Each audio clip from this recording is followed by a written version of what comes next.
Good evening, model railroaders, and welcome back to the Second Section podcast, the show where it's just regular guys talking about model railroading.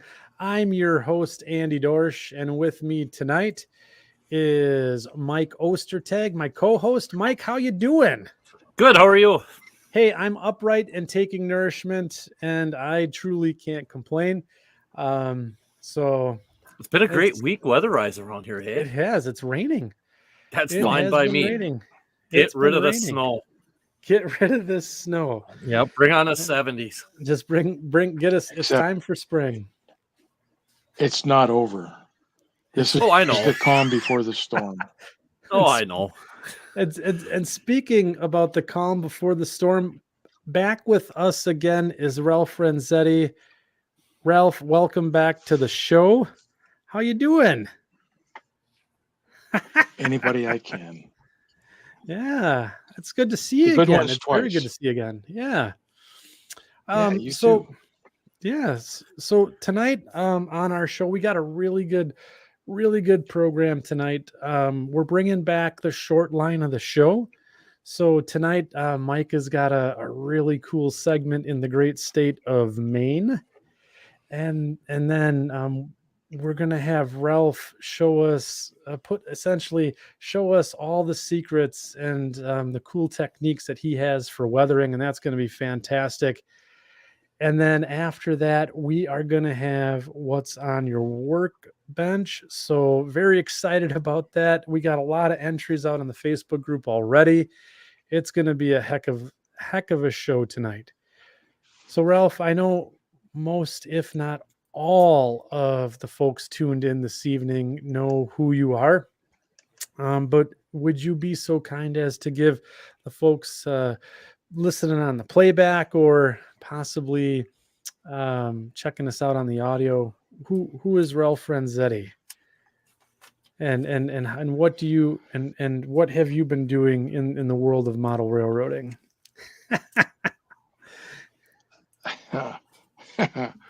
That's a loaded question. Yeah, and again, remember, keep Renzetti. it PC. Yeah.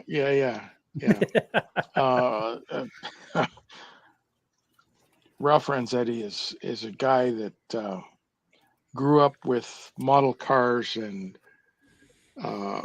at the age of 15, I guess I got a 10-plate S-scale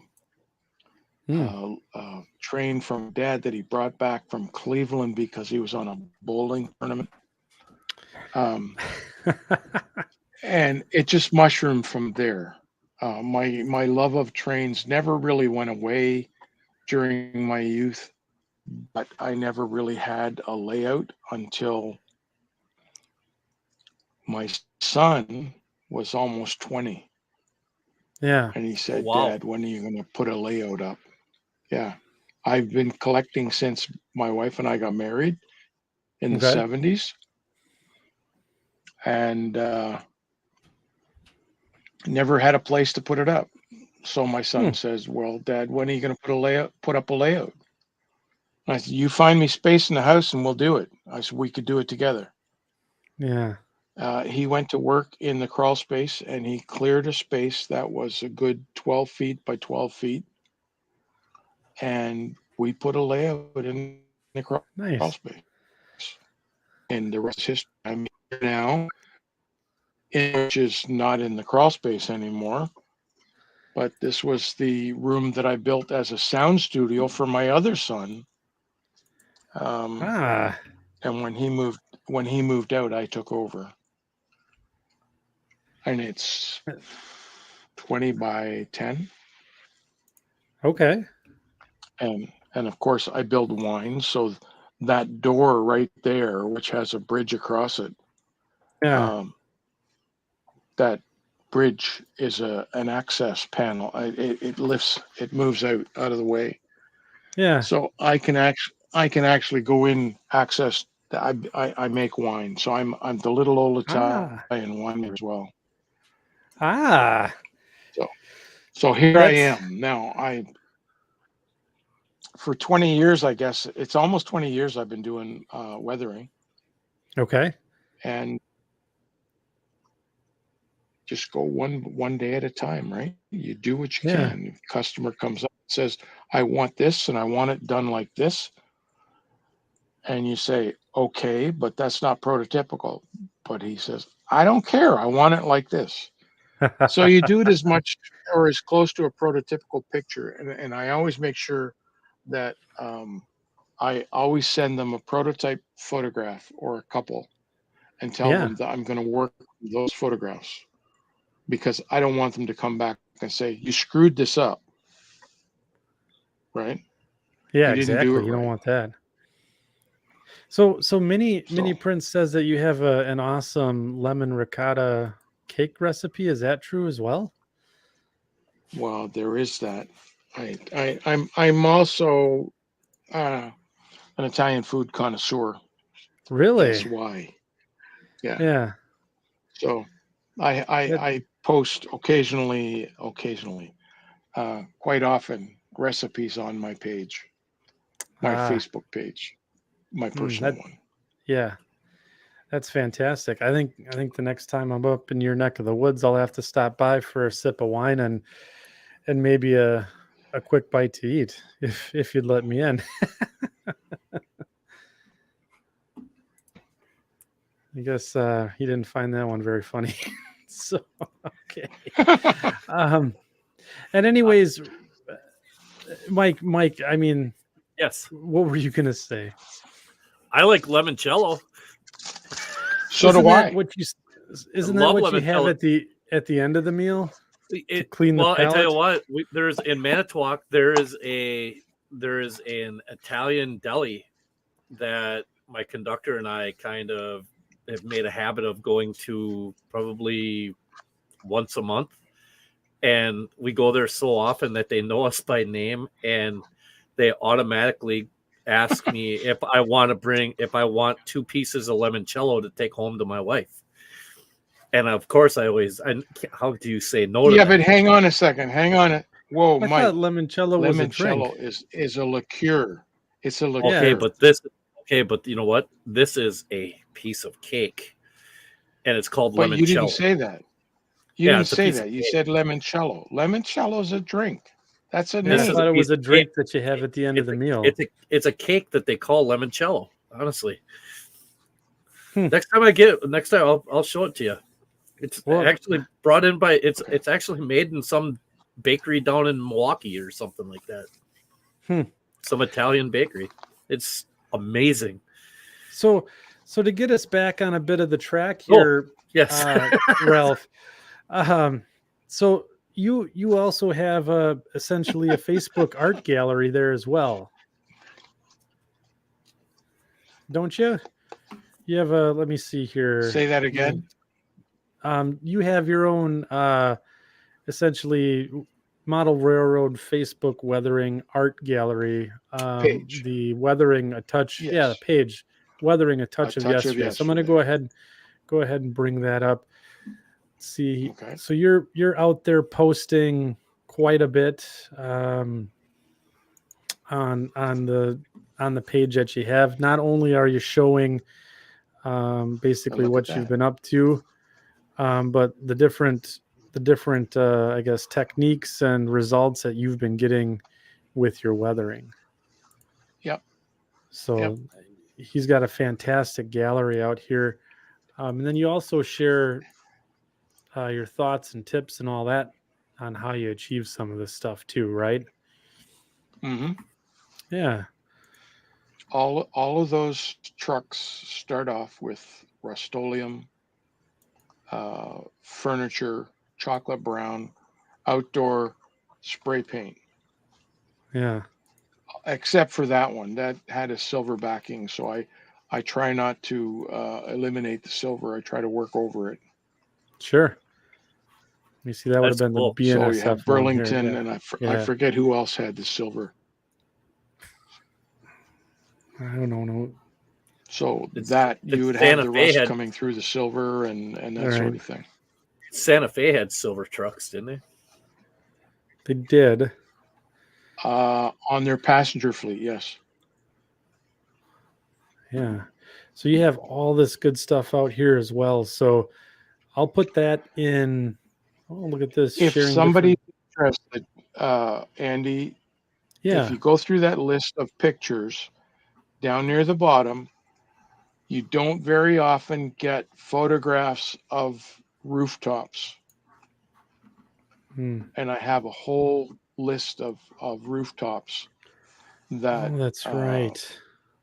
are there. Go I mean, down. everybody, the photographs people take are usually 3/4 views, so you have the nose and the side tailing off to the back, which is great for a photograph, but it's not for a reference photograph. No. And on top of that, Ralph, if you stop and think about it, a lot of our modeling is done top down, right? I mean, our viewing of our models is done top down. Exactly. So, Top I down. mean, the There you go. tops Here's are, some of these pictures you're talking about, right, Ralph? yeah. Yep. So if anybody has the opportunity to go to an overpass of a rail line, everybody has a camera on them. They have a cell phone, and if they don't have it in the cell phone nowadays, they have one of those flip phones. It's still, you can take photographs of the cars that are going underneath you. They are a great wealth of information. Yeah, look at that. Just taking photographs like that. Like that picture right there. Go back to that last one there, Andy. Like that picture right there. How is it that it's just where the rivet seams are is still fine? Well, obviously I can see why, because they've been putting with that vulcanized or whatever it is, galvanized. That goop, galvanized. Some kind of galvanized. It's goop. No, they've been sealed. They've been resealed a little bit, so that takes away from that. But even at that, how much lighter that is on the sides of that coming into those seams compared to the actual thick portions is just fascinating. Think about it. Galvanized metal corrodes. It turns white first, galvanized metal. Yeah. And then it starts to rust through the white. Yeah. So you can see that on this panel in the lower left here, where this galvanized, you can see how it's lighter right here than the rest of it as it starts to oxidize. And that's going to end up being a really dark panel at one point, I suppose, hey? Well, there you go. Wow. This is a really good share here, Ralph. Is this... I'm going to embarrass myself here. I can't tell if this is one of your pieces of art or if this is an actual prototype. No, that's a prototype photograph. Yeah, look at that. So you got the crud up here under the walkways too. Yep. Interesting. Oh, come on. Those guys at the co-ops, they notice always get everything inside the car. One of the hatches is a different color. Yeah, right. You notice the hatches are not rusted. The hatches are fiberglass. Fiberglass. Well, that's a good point. So and that's another thing you have to, I feel that in order to do this weathering properly, you really have to do a deep dive into the type of car and the metal it's made from, because a lot of the cars nowadays are made out of aluminum, and people are weathering them like they have rust. Right. Except they don't. They're aluminum. The only rust is from where the walkway is attached to the car, because they use steel rivets. That's right. So this is all of that information and the good stuff. That's on your Facebook page that you post to frequently, and then so I guess before we dive into and let's put a pin in the discussion of metallurgy and the makeup of cars and truly understanding that, because I think that'll be great for our weathering segment, that's for sure. But So just to give people an idea, how long have you been, I guess, weathering or creating models of this type of, I guess, realistic fidelity? So like you just didn't wake up one day and then, oh, I'm doing this now, right? So like how, like when did you really start to dive in? Because it seems like you have a true passion for this, to essentially Yeah, it's recreate. Yeah. exactly. I can't tell you, but it's close to 20 years. Yeah. It started off with, um, I used to be a subscriber to Model Railroader magazine, Yep. and they used to have, and also, um, what was the one called? The Gazette, Model Railroad Gazette, Shortline. You know the one I'm talking about. Yeah. It's Right. basically narrow gauge Shortline Gazette. Um, they always did things really well, and their pictures on the front cover were properly weathered scenery and rail cars. Whereas Model Railroader, they would put a building in the scene, and they would sometimes weather the building and then run this toy train through, and they would take the picture. Yeah. And it just bothered me to no end to see this toy train going through this realistic scene. So I thought, well, no, I have to change this. So I went on a one-man mission. So I started doing my weathering, and The one man. when I started doing my weathering, you really and I have a list. I have some pictures that I can show you later on, um, of my initial efforts. They were okay. Started using, and I, I got sold the became a distributor for which eventually became Monroe Powders. But when they Right. started to sell to Walter's catalog, I couldn't compete anymore. Oh. So I gave it up.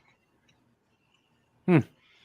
But I still have Hmm. the powders. I still use the powders, and I will not use pan pastels on my rail Oh cars or my man. locomotives.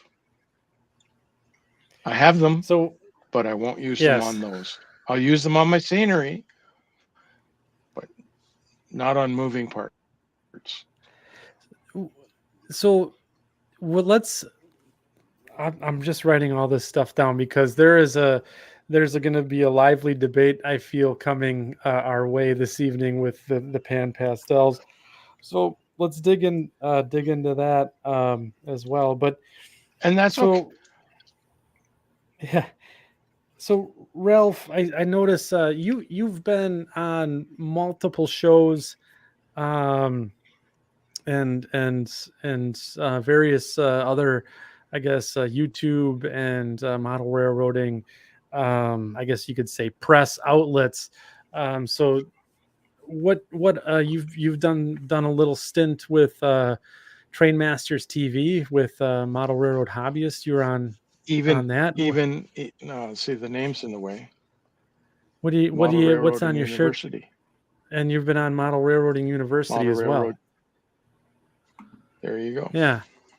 So you've been around and you've been sharing your tips and techniques for quite a while.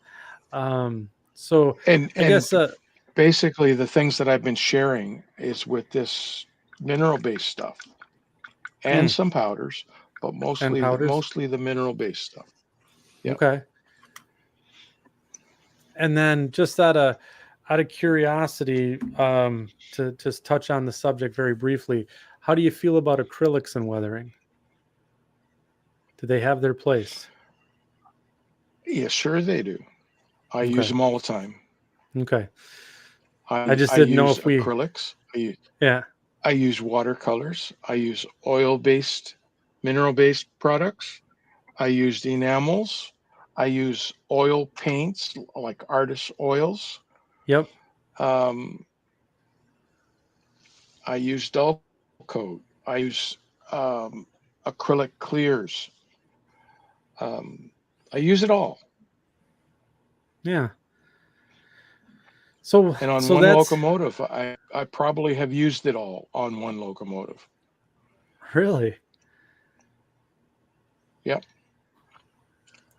And then Humanity Junction, he's going to ask the question: Do you use the taco sauce, the famed taco sauce on the podcast, the Tamiya panel line washes, or do you use I something do, else? and no, I do, and I also, and it's on here, and I have a close-up photograph of this for later. But I make my own taco sauce as well.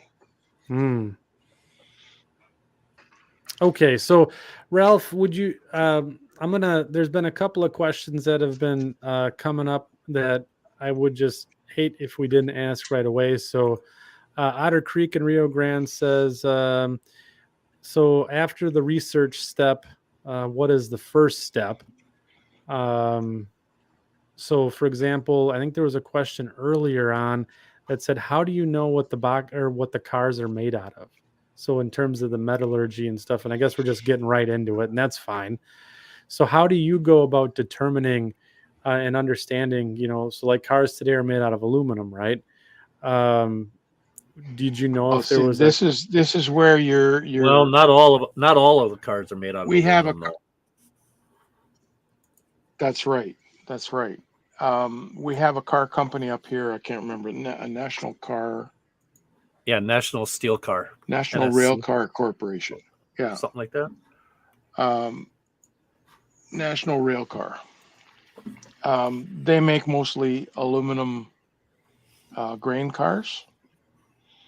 They used to make steel, but it's mostly aluminum now. Aluminum is the metal of choice at the moment. You just have to know. I mean, it's one thing you got to do the deep dive to try and figure out before you start. Otherwise, you take your chances, you weather it, and you hope that nobody knows the difference. Yeah. So if you're really looking to essentially prove that, or not prove, but essentially really grasp that prototypical fidelity in your weathering project, figuring that first step, doing the research on the cars, figuring out the makeup and how they're made. So, obviously going to different historical societies, if they, have that information, would be an area, or just on the good old internet, right? To figure out, what are the cars being built about these days. Well, and hey, Ralph, before, go ahead. Sorry, Ralph. The first indication is a prototype photograph, and I really promote prototype photograph. Yeah. So if you can't get a prototype photograph in the road name that you want, get one that's close. These companies that are these web pages that you go to get pictures, they list the cars by the name of the car, not by the railroad. I mean, you get it by the railroad too, but they tell you who manufactures the car, and you can see in the photograph where the rust streaks are. Right. So if there are rust streaks, you go for it. Otherwise, it's road grime. Right. No, what I was going to say, Ralph, is what we forget is that not everybody models steel equipment. So you start looking at, really older boxcars, wood sheath boxcars, wood sheath, wood gondolas, the hoppers. Inside or outside brace? Is it an inside brace? Is it an outside brace? What type of hardwood was used actually to make the car? What kind of wood period? Those kind of things, because those all weather different. Because certain cars will weather differently. I mean, a lot of them were painted though, right? I mean, had paint on them or yeah, but they're all basically boxcar red. Right. They're basically all boxcar red, or oxide red, or whatever you want to call it. Yeah. So what you have Everything to was rely brown. on there, right? What you have to rely on there is where the bracing is. That's where your dirt and grime is going to gather, is at the bracing. And Yep. that's where making your own taco sauce comes in. Ah. It really comes in, because it will then pick all the seams of the boards and all the joints where the bracing meets the boards and all of that, and it'll highlight all the edges. Well, then, rather than actually weathering the boards. How would you take the first steps? How would you take the first steps to making a resin model that is supposed to emulate a wood sheath boxcar look like wood? How would you end up taking your first steps to do that? Because I mean, that's got to be part of the weathering process. Your initial painting, right? You can hopefully it's already in the resin, the wood grain. Yeah, like some of those. Okay. What is it? The Funamaro and Camaringo cars? Is that what I'm? Funaro and Camerlengo, or like some of the Westfield cars. Yeah, you in those days, like I said, it's all basically boxcar red. Yeah, you have to paint it that way, and it's not. My personal opinion, some people will paint it with a faded paint already. So they're not painting it the true color that it was. They're painting it a faded color. And that's not to me, it's not the right way to do it. You have to paint it the way it was originally painted, in the boxcar red, and it gets back to my white wash that I spray on. My white fade with a little bit of green in it. And that's how you take just a little bit of green. That's how you start your fade. Yeah. So then after the research, right, to get back to Otter Creek's question, is what would be the next step? So let's say the paint it's already there. So then it's time for a fade then, right? Yep. And then how do you determine? So you said, okay, we're doing red, right? So we put a little bit of green in it. Now, why would we do that? Why wouldn't we just put it in just regular white, or like a watery white? Why did you add the green? So you have the green offsets the red. It tones the red down slightly. It brings you to a second stage, or a what they call a tertiary color. And you go from there. Then you start adding your road grime and whatever else you want to put on it. You want to put like taco sauce to highlight your bracing and all that sort of stuff. Have at it. Yeah. So I think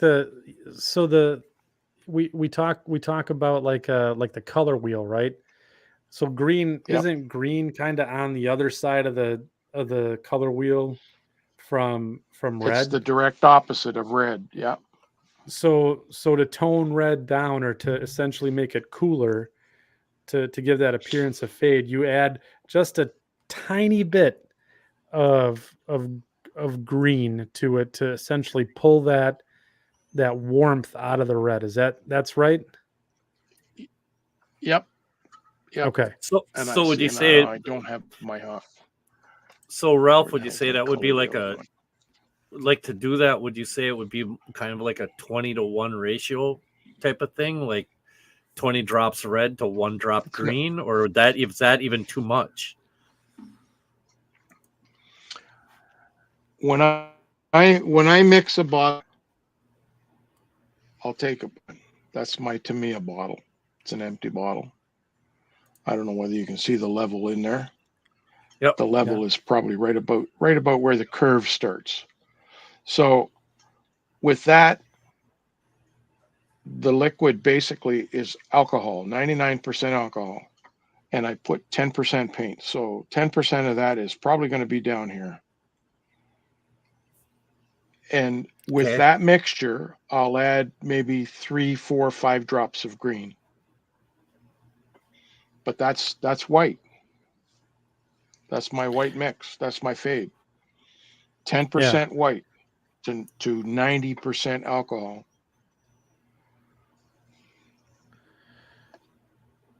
So a question coming in from Sue the Milwaukee Road right off the bat says, okay, so what about cars that, aren't, in the that are less than 5 years old? They're newish, but have wear, no rust. Would you still apply that type of fade? You have to think about this now, because fade's not rust. Fade is the ability of the sun to change the color of the paint finish. That's what happens. 3 days out of the paint shop, that color is not the same as when it came out of the paint shop. Right. Because of the sun's effect on the paint, it fades. The longer it's out there, the more it fades. And you see it a lot on the war bonnet Santa Fe units, where they used the clear coat over the war bonnet, but the clear coat was not UV rated, and the clear coat went totally white. Oh man. Is that why a lot of those engines ended up looking like really gray instead of keeping their like almost silver pink, or some of the bright red? They almost ended up like a pink, like a really bad pink color. Yeah, like a really bad pink. The clear coat started to oxidize and go white instead of clear. And that's what gave it that pinky appearance then. That's okay, so CN bought 21 of those units. Yeah, that's all right. They're all black and red now. Black and orange, whatever you want to call it. No, they're not. There's still there's still two running around bonnets out that haven't been. Are there really two? Yeah. Are there really two of them still in CN colors, or is it just the old Santa Fe? And Santa the Fe way it war was bonnet. done, is they took the Burlington pumpkin color and went across the Santa Fe, and then put with a paint roller CN. Yep. In black. Yep. Oh, yikes! I remember when those things showed up; they were pretty brutal. And they wouldn't let the CN locomotive pull it across the border. It had to be Burlington taking it across the border. Mm-hmm. Really? Yep. I didn't know that at all. That's so the CN ended up buying a couple of old war bonnets, right? That's the story that we're telling here. Because I'm a little slow on the uptake tonight. Huh. I didn't know that. Yeah, they got those the same time that they got they got those about the same time they got the old CNW -9s that were sitting out in the desert that were. That's right. They got those from the UP, and then they got a bunch from the BNSF, and everything that they got had been sitting out in the desert doing nothing but rotting. And it shows. Sitting in the sun. Sitting in the sun. The sun's good for you. Yeah. Yeah. Okay, so let's just not for paint jobs. So that was a heck of an introduction and almost giving us an intro or some fundamentals of weathering, Ralph. So just to catch the folks up in the chat up to speed here tonight, we are going to be doing a short line of the show. We're also going to be doing what's on your workbench, but sandwiched in between that, Ralph is going to be showing us some of those finer things that he talked about in the previous show that we had him on here, and as well as taking some of the questions from the Facebook group and demonstrating some of those. So while we're gearing up here for the short line of the show, please keep the questions coming. Ralph is being a great sport tonight, and basically trying to stump the stars in this case. So I appreciate him taking the time. So one of the questions there coming back from the wash that you made, the white and green. What type of alcohol are you using? 70%, 91%, or something different with Tamiya? I particularly use 99 if I can get it. 99 if you can get it. I don't have a problem getting it. The last show Mike said couldn't get 99 in the States, but you can apparently. Oh, I've got all sorts of it now. And he admitted that. He's got all kinds of it. You can buy it by the gallon. Yeah. Yeah. So I use 99%. You have to think about this. If you're going to use 70%, you're adding 30% water. Right. And Tamiya paint doesn't like water. So Humanity Junction then comes back and says, so what type of white paint are you using? Are you using Tamiya? Flat white? I am. Yeah. But it depends what I have on hand or which one I grabbed. I have the gloss and I have the flat. I use them both. If I'm going to be doing a lot of mineral-based products, I'll tend to use the gloss. Ah. So mineral Do the fade. Yeah. After I do the fade, I give it a clear coat, acrylic clear coat. So do you? Oh man, I'm just going to ask a question before the chat can get to it. I know Mike we're itching to get you to Shortline of the show. Oh no. I'm yeah. So I'm trying to be a big old sponge here, bigger than normal, really. And I'm writing notes down. So what type of acrylic clear do you like to use over the top of your layers of weathering? I use the Tamiya. I've also used a Vallejo. Vallejo has the one that comes in the regular bottle, the bottle like this. Yep. But they also have one. They also have one called a premium airbrush color, and it's in a larger bottle. And this one, I don't have the satin with me. The premium matte finish is 2.062. That's the product number. Okay. And I find this is pretty good stuff. It is pretty good stuff. But it's an acrylic varnish. Yeah. They call it a varnish. I've tried Gamo has an satin finish, and they also have a gloss. And I'm sorry, but I cannot get it to work properly. Really? Mm-hmm. That's the ammo one. Yeah. So, there's Otter Creek had a comment. He says, I have a ton of questions. It's hard to ask them. And I think one at a time. We'll just do one at a time.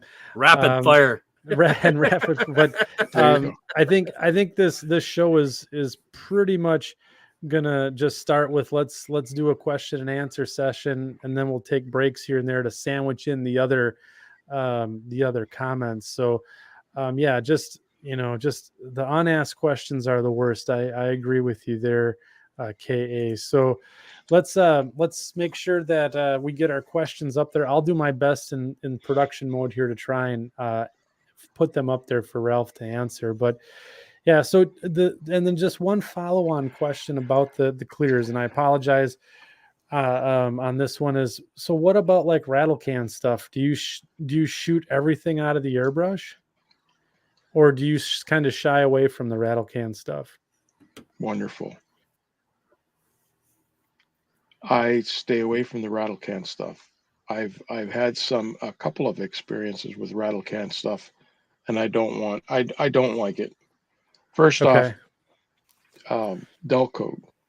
You end up getting what they call a orange peel because it goes Yeah. on too thick. Yep. And it's the atomized droplets are way too big. So out of the airbrush, you get rid of that. And I use my dull coat through an airbrush, mixed 50-50 with thinner. Okay.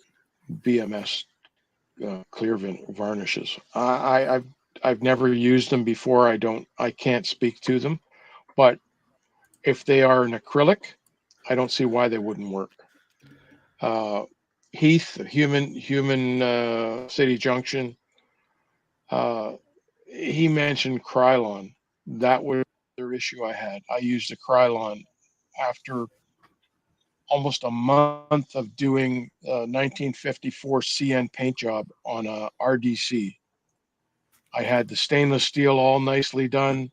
I put Yeah. the curved stripes on the nose and so on. And I thought, okay, how am I going to finish this now? Well, my wife had some Krylon spray that she used on her artwork. Yeah. I thought, well, it's meant for the art. It should be fine. I brought it down and I used it, and it's the same Krylon I know that everybody uses. I sprayed it, and it actually wrinkled the plastic below. Really? So I refuse to use Krylon. What Oh. about Yep. how about this stuff there, Ralph? What do you think of that stuff? That's The the Vallejo mat. Yeah. Yep. I mean, it isn't an I've seen aerosol it. can. So you can use the same method to increase the way that sprays as you do for dull coat.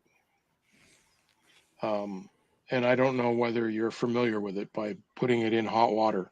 In warm water. Yep. You take so as hot as you can get it from the tap, not from a kettle, from the tap, and you make the water come up about 2/3 of the container, and you swish it around for about 5 to 10 minutes in the hot water. So it does two things. It thins out the paint inside, and it causes the gas that's inside, which is the propellant, to expand. And by doing that, it increases the pressure. So by increasing the pressure and having a thinner product to spray, you get a finer mist when it sprays. Yeah. Right. Because I've botched a couple of weathering jobs by spraying the rattle can dull coat from Testers on the Model Master stuff, and it leaves that orange peel effect on there, and that's a real bummer. So yeah, so these are you'll find a big difference if you heat up the can. Yeah, that's a really good tip. So heat up, and that would be the same with your like if you're using like Tamiya spray paint as well, then, right? You'd want to essentially warm the same principle there then too, correct? Not just for like a dull coat or a varnish. Yeah. Like I steer away from rattle cans, period. Yeah. If I can. Yeah. Now, like I said the last time, all that said, I do have a can of dull coat. This is my backup. This is my backup. This is my backup if I run out of this. Yeah. Oh, looks like that's gone. Hey, Ralph. It's okay. Ralph, you dropped that bottle. Yeah, he knows. No kidding. Just trying to help out, man. All right. Okay. Do you know where it went? On the floor. You're trying to help out. Tell me where it went. It went on the floor. There you go. All right. Friends like these, Ralph, right? Am I Right? Oh my gosh. Exactly. No, that's it. These are some really good questions coming in. But I did promise Mike that we would do the other segments, and just to prove Heath from Humanity Junction wrong, we have to get to our first segment. So Here's the thing. This has been a long time coming. it has been a long time coming. So we've been waiting. So we'll take our quote unquote first commercial break here. We'll fire up the Greasy Meat Hands band to introduce our next segment here. Let's see. We're having technical difficulties here tonight. Hang on.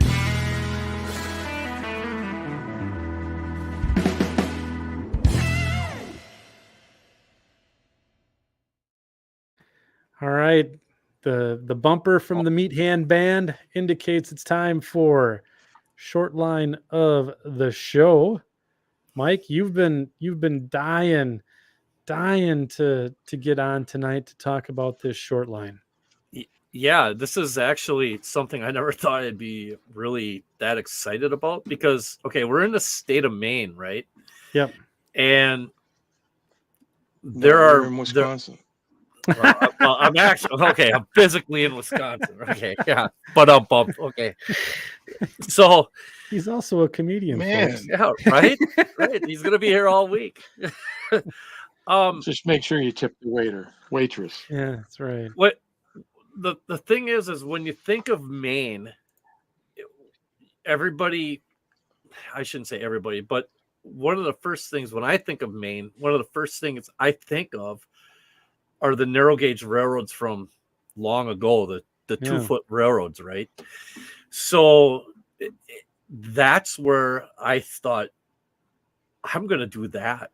We're going to do a Maine 2-foot railroad. All right. So I started looking into them. I started researching them, and there were a bunch, but one really stood out, and for two reasons. One is you can actually, and I'll show it here in a minute, but you can actually still ride a segment of it, and there's kind of a push to actually put more track back in to make it longer. And the other thing is it has standard gauge routes to a degree. But it's not more corporate wise than it is physical plant wise. Okay. So, all right, here goes my high quality production value that I don't know that this is never going to get any better. All right. We're doomed to fail now, Mike. We are. We're doomed to fail. See here. Here we go. All right. We're going to do the Sandy River and Rangeley Lakes Railroad. Rangeley or Wrangley? Rangeley, whatever you want to say. I don't know how it's pronounced. It's that. It's that. So it's a 2-foot narrow. It's old. It's way old. It's based out of Phillips, Maine, and it was a 112-mile long 2-foot gauge narrow gauge railroad. And one of the interesting things about this railroad is that at one point it was like operated by the Maine Central, but I'm reading right down here, as part of the New England transportation monopoly organized by the New York, New Haven, and Hartford. So the New Haven Railroad had their greasy little mitts into it. Their greasy meat hands? Their greasy meat hands into it. They had their greasy meat hands on it. Yeah, the Maine Central, it was basically operated as a subsidiary of the Maine Central until 1923. And the Maine Central built their boxcars, flat cars, cabooses. It was just, I think, a couple of their locomotives got repaired there. And that was their main connection. And main connection? Maine. primary. Yeah. See what I did there? That was their primary. Poor Ralph. He's just groaning back there. Yeah. Right. So I'm going to try to bring up a map here and see where's my map here. Where's the map? Map. It's like Dora the Explorer, right? Yeah. Well, I did at one point have this all nicely organized. And then the first shot was fired. And then the first shots were fired. Yeah. I'm actually going to go over here and see if I can't find this. Oh, here we go. We'll just do it this way. This is actually a map of the way the railroad looked. This line's in red. Can you guys all see that? Yes. Okay, so the lines in red show the railroad's full system. And I say system because this is actually 3 different railroads that made this one up. Can you zoom in just a hair bear? Yeah, so we can see some of the towns nearby. Yeah. So here's Phillips right here, and they went down to the town of Strong. At Farmington, that is where the railroad connected with the standard gauge Main Central. That portion of the railroad was called the Sandy River Railroad. Now, from that point, from Phillips up to Rangeley or Rangeley, that was here. I was all set and ready to go with this thing, and I lost some of my key little thingies up here. That was a different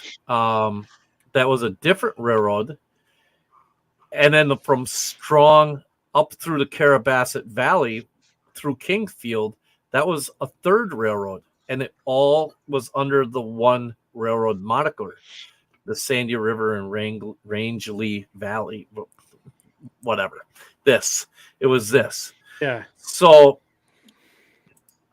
some of the things, just a really cool, really, really cool railroad.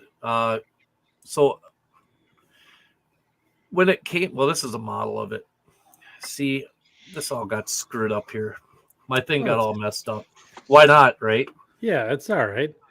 That's okay. We can give Ralph just a tiny break here to regroup and do all that good stuff whilst you're finding your stuff. Here it is. Here we go. There it is. Can you see that now? I see the Wikipedia page. You see the Wikipedia page. All right. How do I change this? Share this tab instead. Okay. Can you see that? That's much better. Okay. I learned that share this tab instead button works. So now, like I was saying, the Sandy River Railroad ran from Farmington with the connection with the Main Central up to Phillips. At Strong, all the way up to a town called Bigelow. This was the Franklin and Franklin and Meganic. Wow. That was that. And then from Phillips up to Rangeley was the Phillips and Rangeley Railroad. And that is what formed the Sandy River and Rangeley Lakes Railroad. Wow. That whole thing. And this goes way, there's a ton of information out there on this railroad itself. Let's see if I can't find some more just fascinating photographs. Let's see if I can find this one. This is not working out the way I wanted it to. But you're doing fine. Okay, so here's one of the locomotives is right, number 24. These things this is kind of the mainstay of this is one of the bigger actually engines that they had, I should say, because it had a tender on it. A lot of the It was actually a monster compared to their other engines. A lot of their engines were tank locomotives. And then they had some rail buses on top of that. Bus. Yeah, like a rail bus, like almost kind of like a galloping goose type of thing. Carting people around? Yeah, for carting people around, for toting everybody all over, the great state of Maine. Let's see. I'm just gonna do this. Hey, I'll look share at this. that. Yeah, here you go. That's one of the like an 044, I believe it's called. Yeah. There's another name for it. It starts with an F. Farney, something like that. Locomotive. These are fantastic little engines. Here's one. Look at the size of the plow on that one. Same thing. It's 040 or 044 is what that is. Size of the snowplow on that sucker. Holy cow. Yeah, right. So everyone's calling it a Farney. Farney. There you go. Farney. Yeah. A Farney locomotive. Yeah. I mean, but what gets me is, and I know this is going to be a difficult photo. I can't really get a good picture of that. What gets me is the size of the locomotives compared to the size of the people. Can you click on one of those pictures and make it bigger? I'm gonna try. Yeah, just give that little guy a click. See what happens there. That's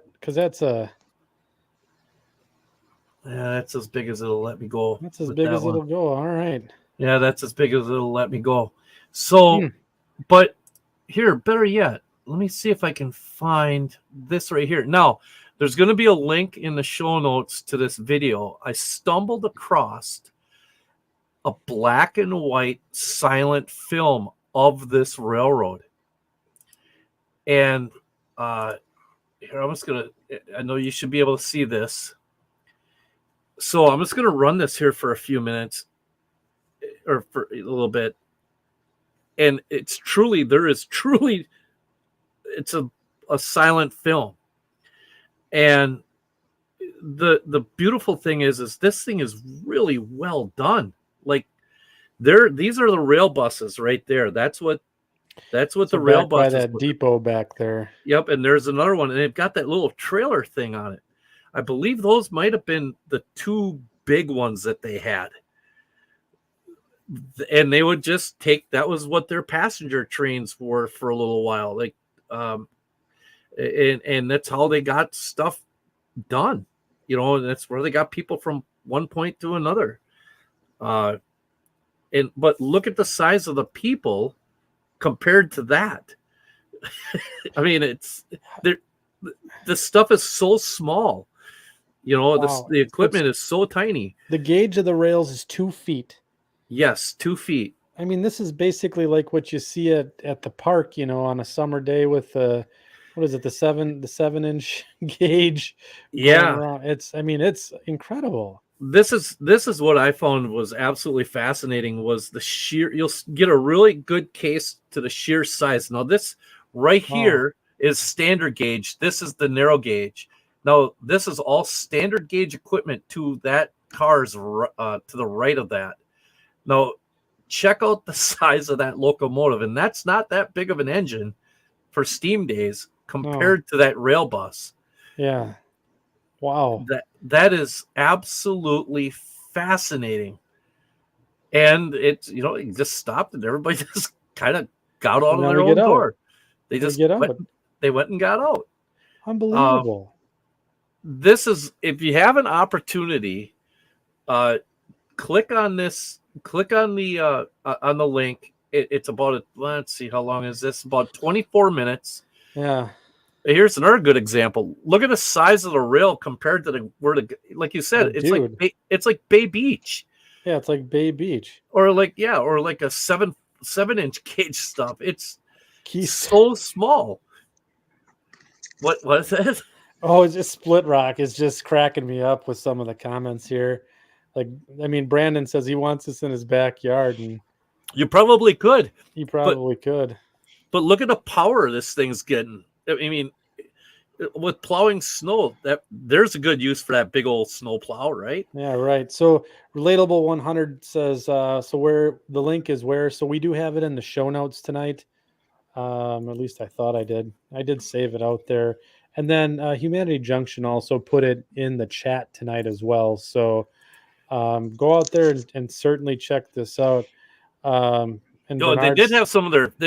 Hey, check this out. I will say this much: you want to see a fun operation? They did have their own passenger equipment, but again, look at how tiny it is. And here's this is what they call making a drop. So, how'd you like to be on this passenger car while they were doing this? Putting the engine in one track, and well, there you go down the other one, all by your lonesome. so, what is that? They call that move? Wasn't that the Flying Dutchman? Yeah, it's just called a drop. That's all we used to call it. It's just called a drop. It's a Dutch drop if you do it when you're and the car is coming at you. That's a different thing. But I mean, that car, I mean, let's be serious. It's pretty small. Like three men and a small boy could stop it if the brakes didn't. Right. Yeah. Now, here's one thing that is absolutely the railroad itself, all things aside. Okay.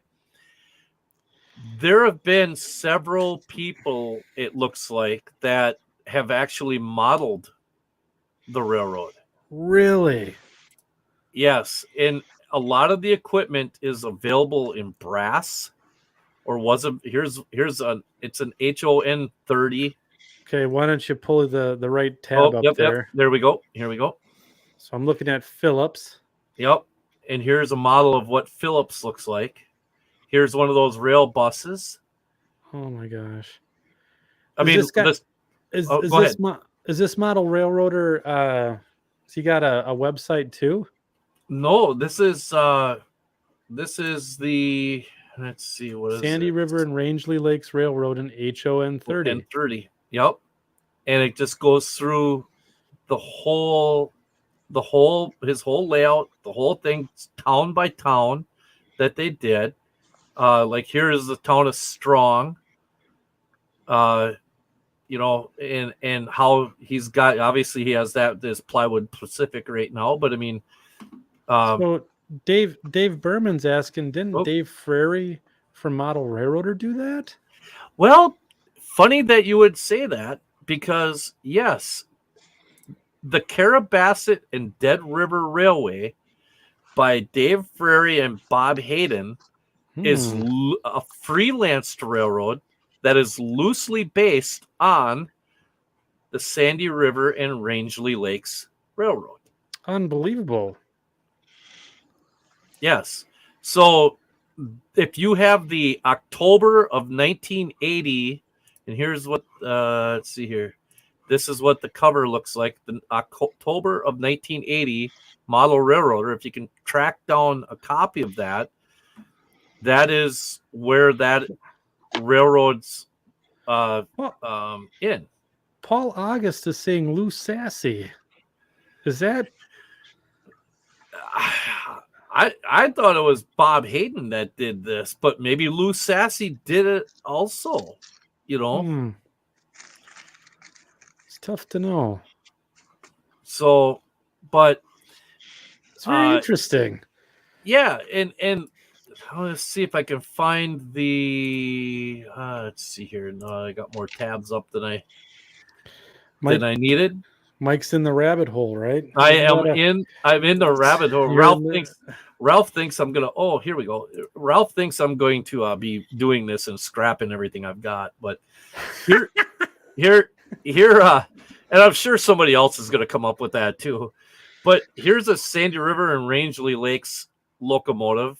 In brass, in HON 2.5. It's kind of a cool looking little engine. I'm gonna guess. So if, let's say, we're still doing this podcast and in about 15 years. Nope, not happening. I will go on the record today and say that Mike is going to be doing this in about 15 years. Well, if not this, he's going to be doing a Shortline. narrow gauge layout. Yeah, just I've never seen him so animated about a short line of the show like this. This is Ralph's right. Yep, I agree. I've never learned so much about such a obscure portion of the country before that had, timber industry, all the different things that they had going on. It was it's just in the middle of nowhere, Maine, Yeah. Here, by the way, you can and that's where most of those narrow gauges came up, in the middle of nowhere. Yep. Here's one of the rail buses that you can. So there's a equipment available that is specifically for this railroad in brass, if you can find it. And boy, wouldn't this would be the perfect room size layout. It would be. You could take a segment of it, like from Farmington to Phillips, and just model that segment in like a basic bedroom. And just for those that were wondering, here is what the Carabasset and Dead Rivers layout I remember that layout. Yeah, it was actually really a neat way of doing it. And it was, like I said, this was really a lot of fun to research because it was way out of my wheelhouse. It was not anything that I even had any knowledge of. And like I said, I learned so much. So if anybody's got any questions, feel free to I did say you could ride it. Really? There is the Sandy River and Rangeley Lakes Railroad. It is an actual, this is supposedly actual restored equipment from that. It's a little, but it's on the same tracks or route that the original railroad had, but it's not very long. And I've heard it's only a mile or two long, or a few miles long, but they're trying to expand it and make it longer and longer and longer. So, you can actually get a hold of them. It's their website is okay. It's a little difficult to navigate through, and there's not a lot of information out there. I think they kind of want you to more email them and call for information. It almost seems that way. But they have a Facebook page. They do have a Facebook page. They do have a Facebook page, the SR and RL Railroad Facebook page. So check them out. And Split Rock brings up a valid point here. Can we haul iron ore in that, or red dirt? You know what? You can, sure. Just for Tom, we'll put some red dirt out there. So we'll get him a little car for red dirt. Well, I'll get some of that. We'll get some Tamiya paint, and we'll paint some dirt red, and throw it someplace in the car. Yes. Outstanding. This, Mike, hats off to you. This was a fantastic short line of the show. Wow. I'm really impressed. Chat folks out in the chat, let us know what you thought of this one. Did you like it? Thumbs up, thumbs down. If you liked it, why don't you go ahead and smash the like button on our live stream tonight? And I think Relatable 100 said we're about at 20 some or 30 some likes. So if you like the short line of the show, why don't you give Mike some support and hit the like button for us tonight? That would really go a long ways for us. We're going to go to Maryland next time. Maryland, the old line state. Yeah. Fantastic. This is outstanding work. So, ending with the short line of the show, we are back to Ralph. Ralph is back with us here in the studio, and let's talk about weathering. So, folks out in the chat, let us know if you have any questions, but there were a couple of things, Ralph, that you wanted to share with us this evening as well. Namely, you teased us in the last one about the the Vaseline technique. And I know we were having technical issues, but I think that might be a good spot to break in with using Vaseline to create chipped paint. Oh yeah. Okay, hang on. We have all right. So Otter Creek says best short line of the show ever. Brandon's giving you thumbs up. Done and done. Well, thanks, guys. It's Yeah. Yeah. So this has been a good show. So we did post I did post a couple of things out there earlier this week or last week actually, about weathering related questions and those types of things to help Ralph kind of prepare for this evening. And one of those things that we wanted to talk about was using the Vaseline technique. And let's see here. Ralph is bringing up, looks like a second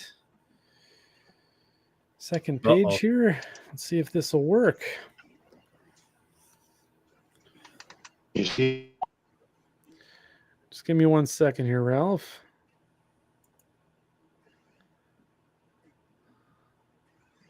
Oh, come on. Is this your camera? the circle of the spinning circle. Hashtag production values. Wow. Hey, at least the circle's consistent. Yeah. There we go. And now Ralph is frozen.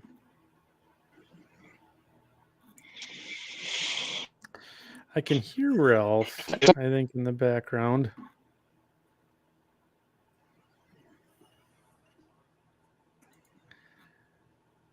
Stop.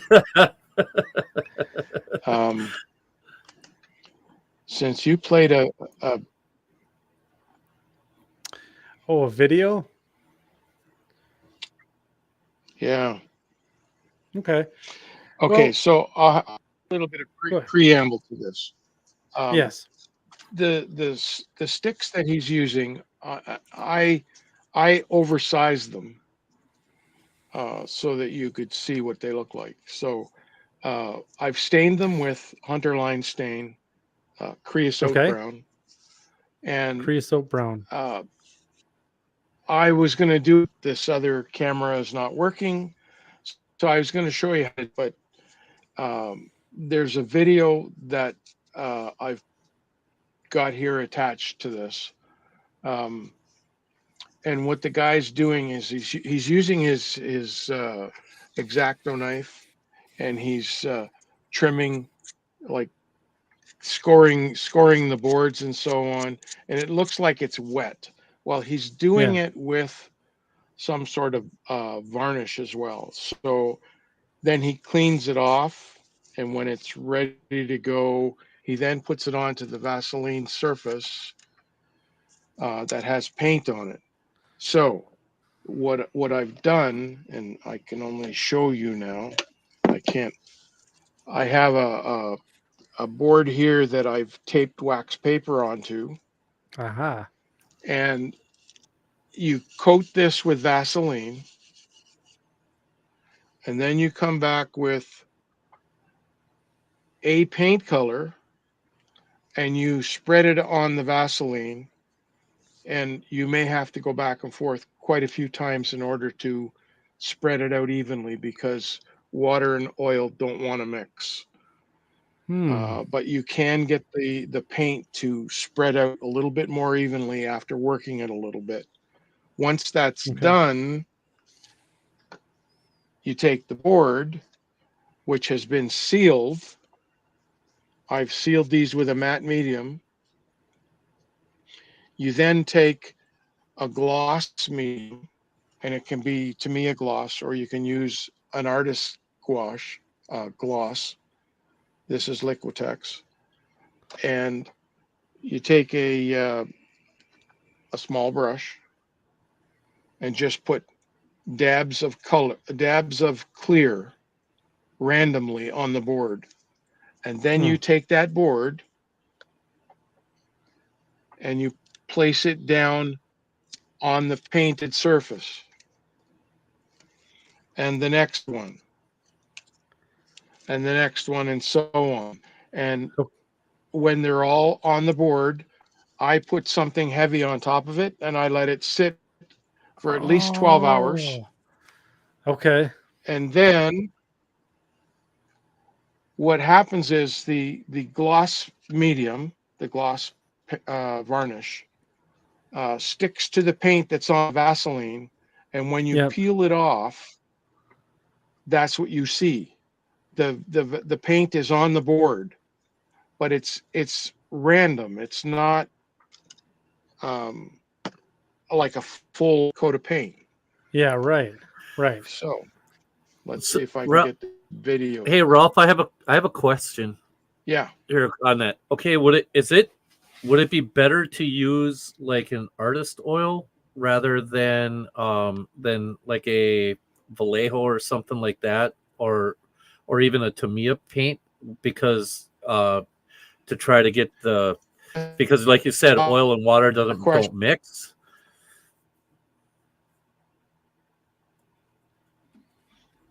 Altogether. You see there. Well, will you say that again there, Ralph? We kind of lost you there for a minute. Yeah, I didn't hear your question. Oh, okay. Would it be easier? Would it be better to use like an artist oil rather than like a water-based, or like a Tamiya or like a Vallejo or something along those, an acrylic or something like that? Would it be better to use artist oil on the Vaseline because it's oil and oil? Like they're kind of more similar? No. That's the point, right? No. Is you don't want them to you want the paint together. to separate from the Vaseline. You want it to separate. Okay, I gotcha. And you'll see why. Okay.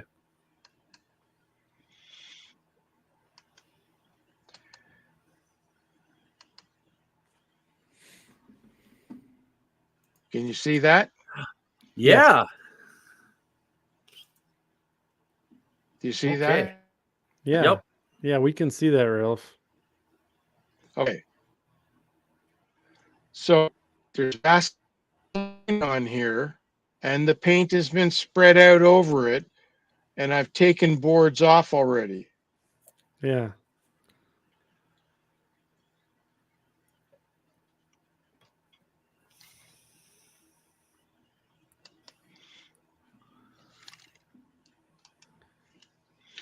There's one other item.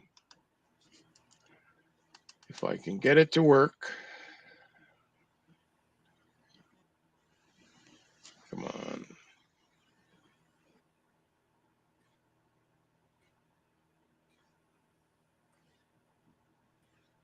Oh, I got a spinning wheel here.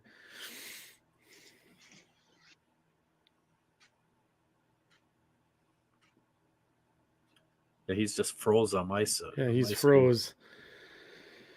So, yeah, that's interesting that basically what we have here is, so this was the thing that I missed early on is basically you have this like board that you use, those almost like a pallet that you lay your stuff on. I missed that at the beginning. I'm just like, what's going on here? And basically from there, what you have is is that then you set the boards on top of that and peel them off, and then you could see in the picture that Ralph had on there is that some of the paint was left behind. Yeah, you had that splotchiness look to what was going on there. Yeah, so I guess for like using for weathering like wood or if you're doing a scratch built structure or something of that nature, it would really be or building like a fence would be another good. Oh, like a picket fence for like in front of a house or something like that. Exactly. So I think that would be the ideal, to have that that really splotchy or that chipped paint, and then you still have the weather wood behind it. No, hey Ralph, welcome back. Yes, welcome back. Yeah, could you use screwy internet? Could you use the same technique to weather wood-sided cars? No. Like old dilapidated old wood cars, No. like that are out in the they're not in service anymore. They're just kind of on the side. No. No. The reason being, this has to be a single planks. Oh, I got single you. boards. Right. Gotcha. I tried doing it. On a preformed board that had all the V grooves in it. Yeah. And it looked like it. Because it's not uneven. You get the same blotch across lines and so on. That just doesn't work. And it looks like all of the stuff that I was going to show tonight is anything video or picture is not working. So we're going to go with the camera I got going. Hey, we're going to, and that's all. That's all good. right. Off, Mike. This is winging it, right? Yep. I said to you earlier, one of the questions you wanted to ask was how you do the fading and so on. The panel and fades, there's right? a couple of ways. I do the fading with an airbrush is one way. Okay. The other way is to simulate the same type of color of paint, but in a lighter version of it. And that you can literally experiment is with a wet palette. And you can make your own wet palette. And this is what I want to show you. So this is a container that had wood filler in it. Right? You can do it with a Tupperware container if you want. So I cut a couple of pieces of paper towel to fit inside. So they fit inside there nice. Then I took a couple of pieces of shop cloth, the blue paper towel, and I cut that to fit as well. So now there's 4 pieces in there. And then you can actually go out and buy the special paper that they have for wet palette, or you can use parchment paper. And parchment paper, you can buy it in a roll at the grocery store for 30 feet for $5-6. So that goes on top of that. And then what you do then is you wet it down. No, is distilled water preferred, or does it matter what kind of water you use? I'm using tap water. I really don't care about distilled water. What's distilled water going to do for you? Well, I'm just asking. No idea. Well, it doesn't have all the impurities that tap water would have in it. It would, right? Right. Okay. So Gatorade. You can see it's all moist. The paper is sitting down on a paper towel. So then you take a color that you want to use, and in this case, I'm just picking any color. You put a couple of drops. I guess it works better if you shake it up instead of getting the clear stuff coming out.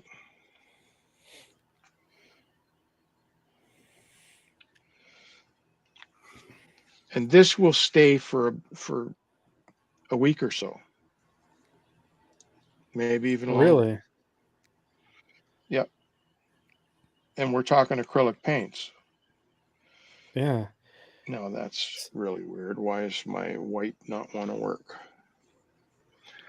So basically what you could do is have essentially a shade or a different shades in your wet palette, and you could almost have a consistent, like if you're doing a like road grime or something of that nature, doing some sort of spattering or whatever, you could have like a consistent set of grime to go on your cars.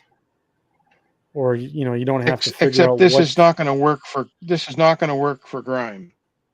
Sure. This is not going to work for grime. So where'd my paintbrush go? So am I understanding this correctly? You can put multiple paints on this thing. I mean, it's a palette, right? I mean, it's a paint like a painter's palette. It's just Yeah. So okay. I got you. So right. you take a little bit of color. There we go. Take a little bit of the white. Take a little bit of the red, and you mix them together, and now you get a lighter shade of that dark color. Yeah. Right? Yep. So you can do this with any color, but it won't really work for grime. And this is a technique that guys that paint figures, like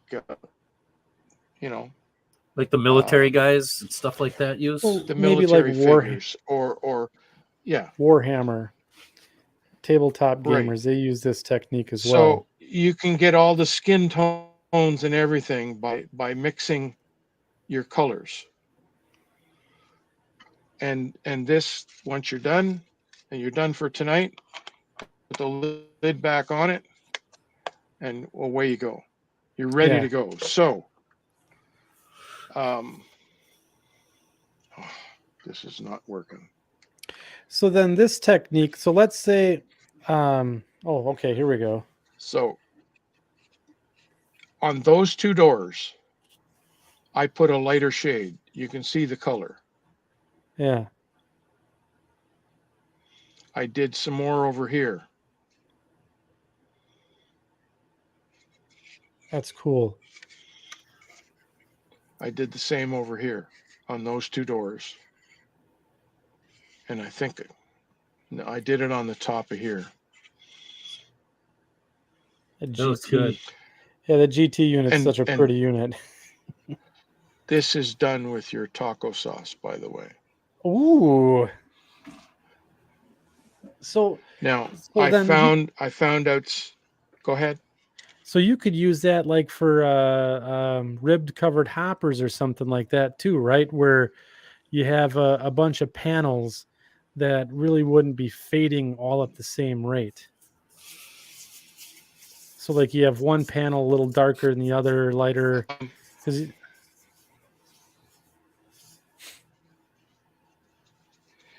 When I use the proper liquids or the proper stains, I usually get the variation with that rather than with trying to change the color like this. Where'd my water Okay. So you're just brushing that on with a paintbrush. Do you have a certain brand of paintbrushes that you really like to use? Or does any old craft store paintbrush do the job for you? Well, I'll give you a tip. Don't go stingy on paintbrushes. Don't go stingy. If you're gonna do this seriously, then put out the money and look after them. Okay. I have a series of paintbrushes that I use.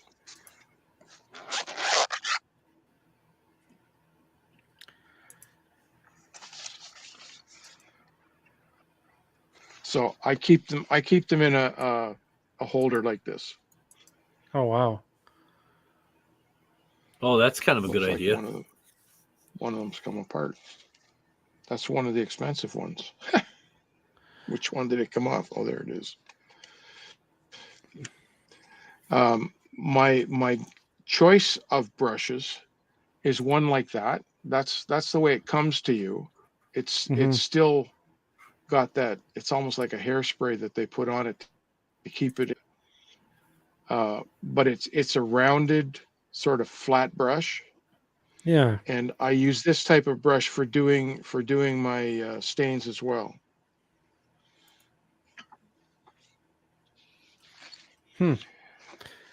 I have this brush. I have this brush only because it came with the set that I was looking for. I have never used it.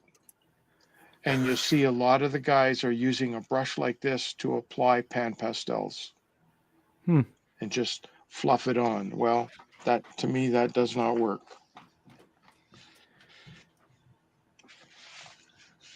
That's a really cool brush container, brush bag you have there. That's awesome.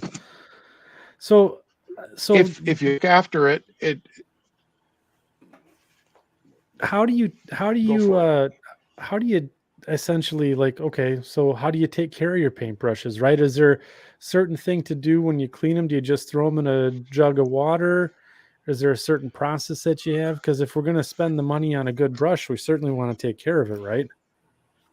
Right. So I use I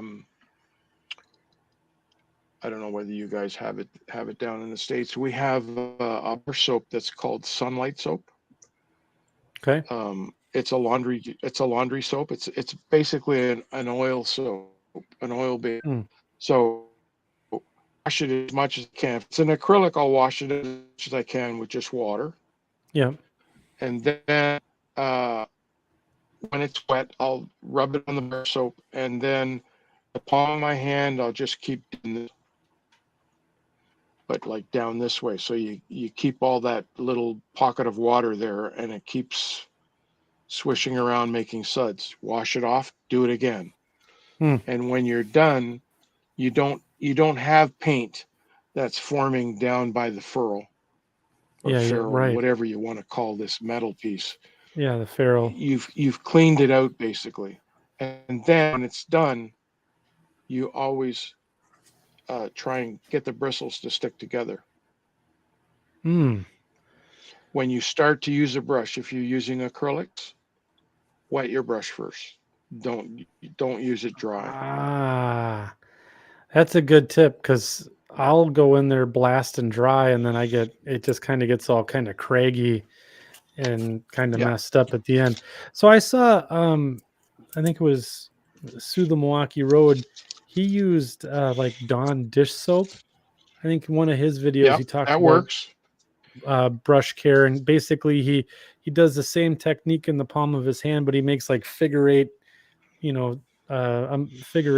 stroke to get rid of the stuff.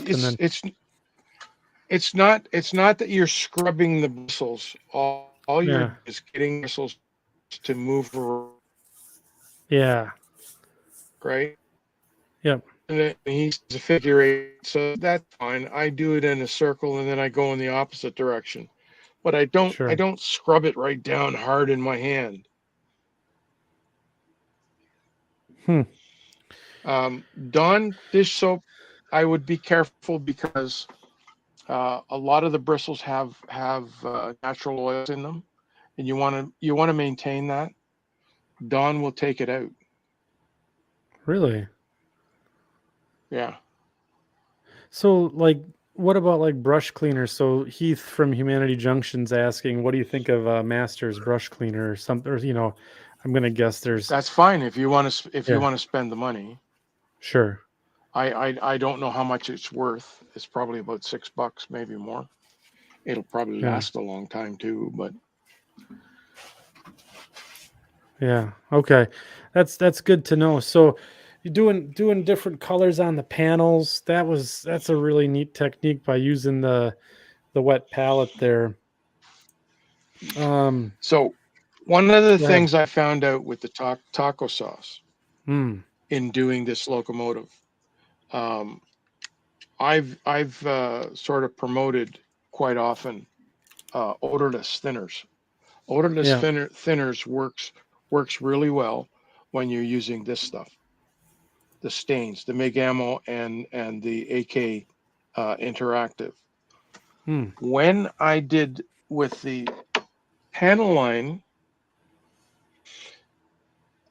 I found that the odorless thinners did not clean up the mess that this made.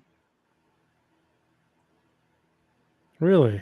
As soon as I touched it with regular mineral spirits, I got a nice clean panel and a nice line where the panel door was. So you can see it. There you go. It was better before. Yeah. Oh yeah. Now, do you so when you're applying any type of wash or like the panel fade, are you just going from the middle out, or are you going top down? Do you have a preferred method of how you do your weathering, like when you're Okay. applying that type of stuff?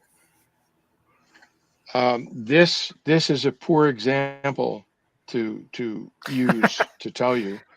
Yeah. This is an Athearn blue box. Okay. I love Athearn blue box because they have exaggerated panel lines and so on, which is great. Yeah. But when you weather something, and I'll grab the brush that I normally use.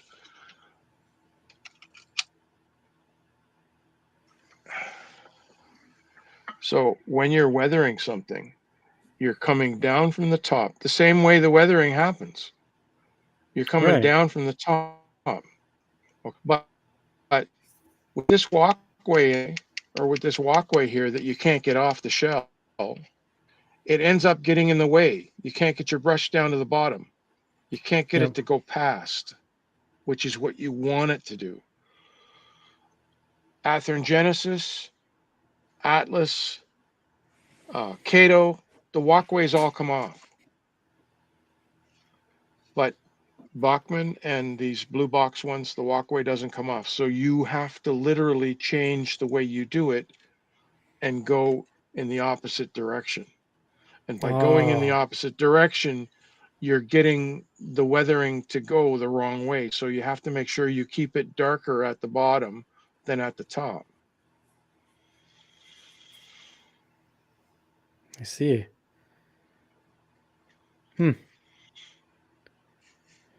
Now that's a little trick that you'll have to keep in the back of your mind if you have a shell that's attached to the walkway. So there's another example. Oh, this thing is huge, but it's Bachmann, and I can get the railing off. That's not a problem. But the walkway doesn't come off. The sill doesn't It's all move. one piece.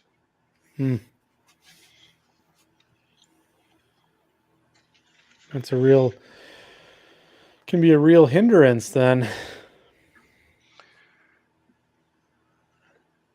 Here's another blue box. I started doing this the other night.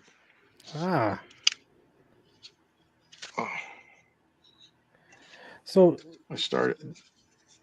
Yeah. I did this especially for tonight. So I was going to do something on it, but since the other camera's not working, can't. But you can see I've got different panels here that are lighter. And I've done those with the airbrush rather than a brush.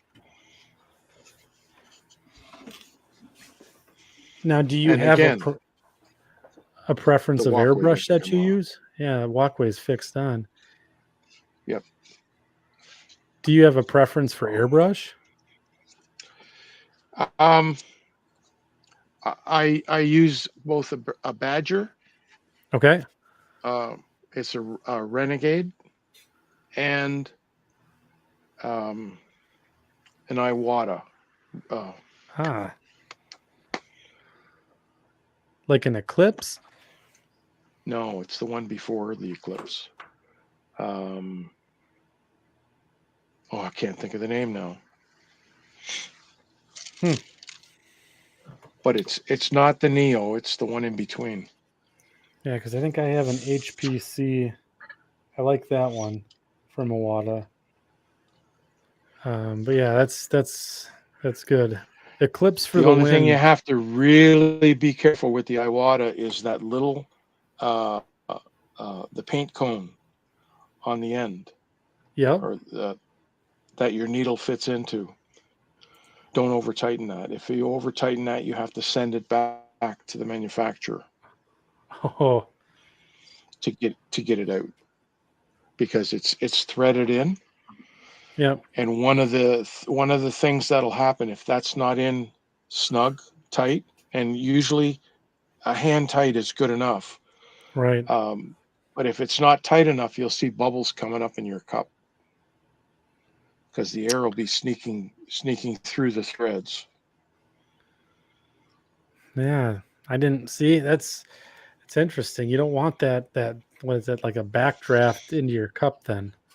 That'll No, because then it won't spray properly. right, exactly. So this is really good stuff here tonight. So if there's any other questions about some of the techniques and stuff that Ralph uses, make sure you're throwing those up in the chat. Different types of um, tools or paints or brands. Ask away on those as well. So Ralph's looks like he's got a covered hopper here. We're going to talk about. Yeah. One of the things that I was going to do, no, it wasn't so much with this car. Hang on. It was this one. Now this, it's been faded already. The roof has been faded. The side's been faded, but I haven't clear coated it yet. So when you clear Okay. coat it, it'll clear up a little bit. Sure. There's what the other side looks like. It's undone. There's nothing done to it. Shiny. But yeah. So here's a little thing that I do, and there's a couple of ways you can do this. You can take some 600 or 400 grit emery paper, Yeah. and use one of those single punch paper hole Yeah. things, and you punch out a couple of dots of the sandpaper, and on a brand new pencil you contact cement to the eraser the dot of sandpaper. So on the end of the pencil on the sandpaper, eradicate some of the lettering Yeah. that's on the Right. sides of the car. So this thing was originally designed for the automotive industry to old distributor parts, to polish the points in the distributor. Hmm. It's a fiberglass brush. It's fiberglass hairs. So if you use this, make sure you have rubber gloves on, because these little fiberglass fibers will get into between your fingers and it'll bother you for days. Burn. But, well, not so much burn. It's just like there's something there that it's like a sliver, but it doesn't. You can't see or feel where it is until you put your fingers together. But this will work the same way, and you just scrub it back and forth, and you can lessen the paint so that it looks like it's faded.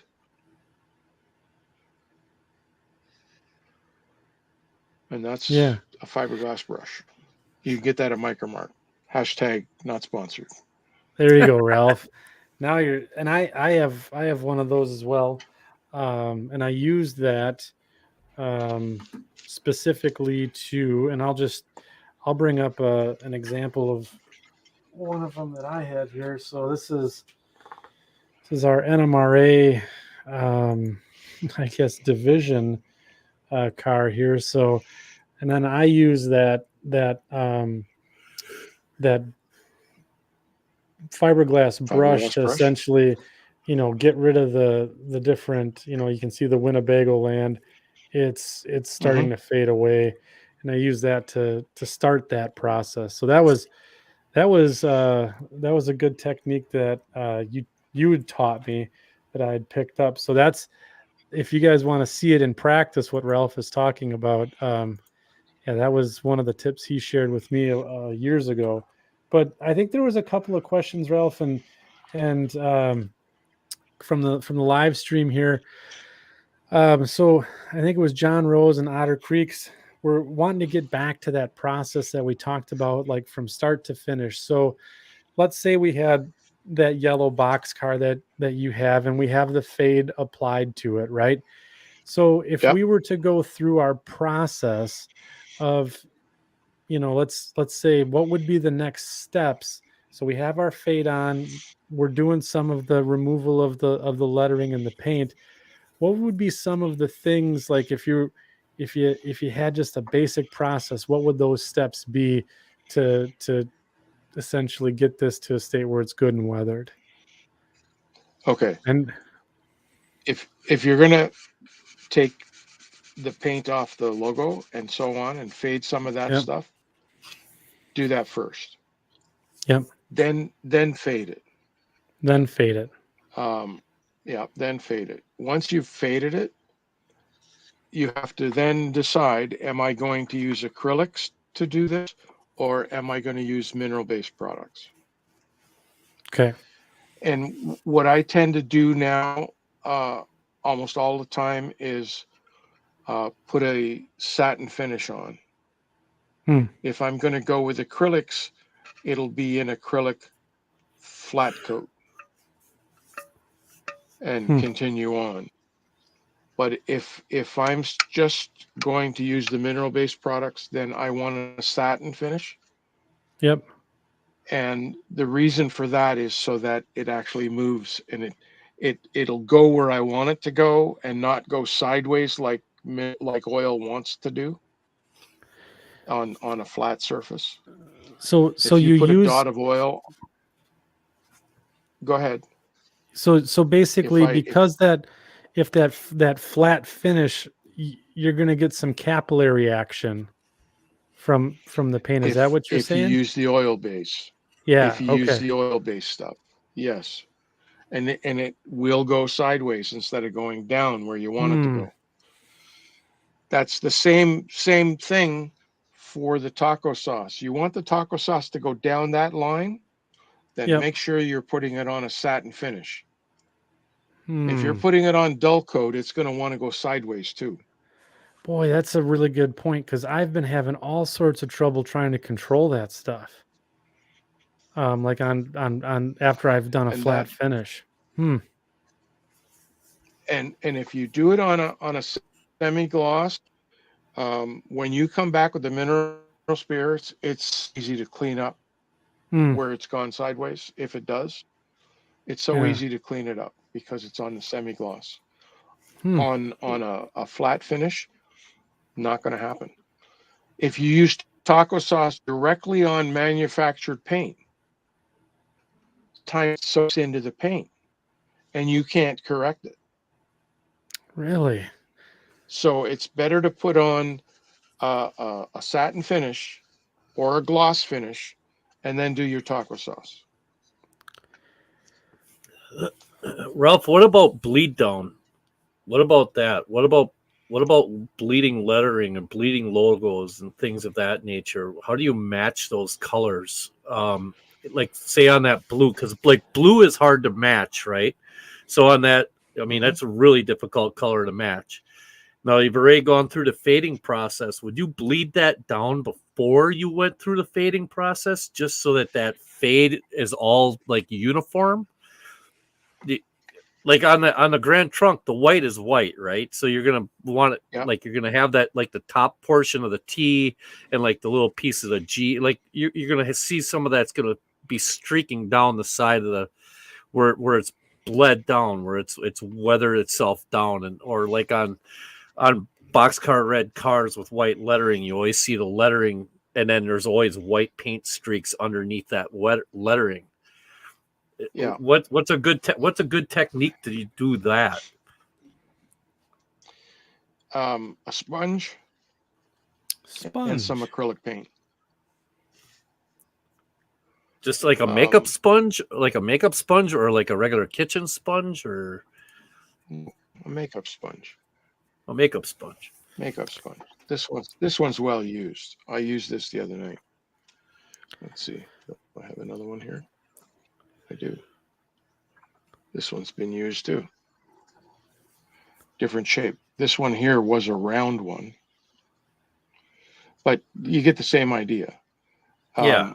Especially on this loco, where the dynamic brake comes off. You can now put a fade coat a little bit more here, where the heat of the dynamic brake will affect the lettering.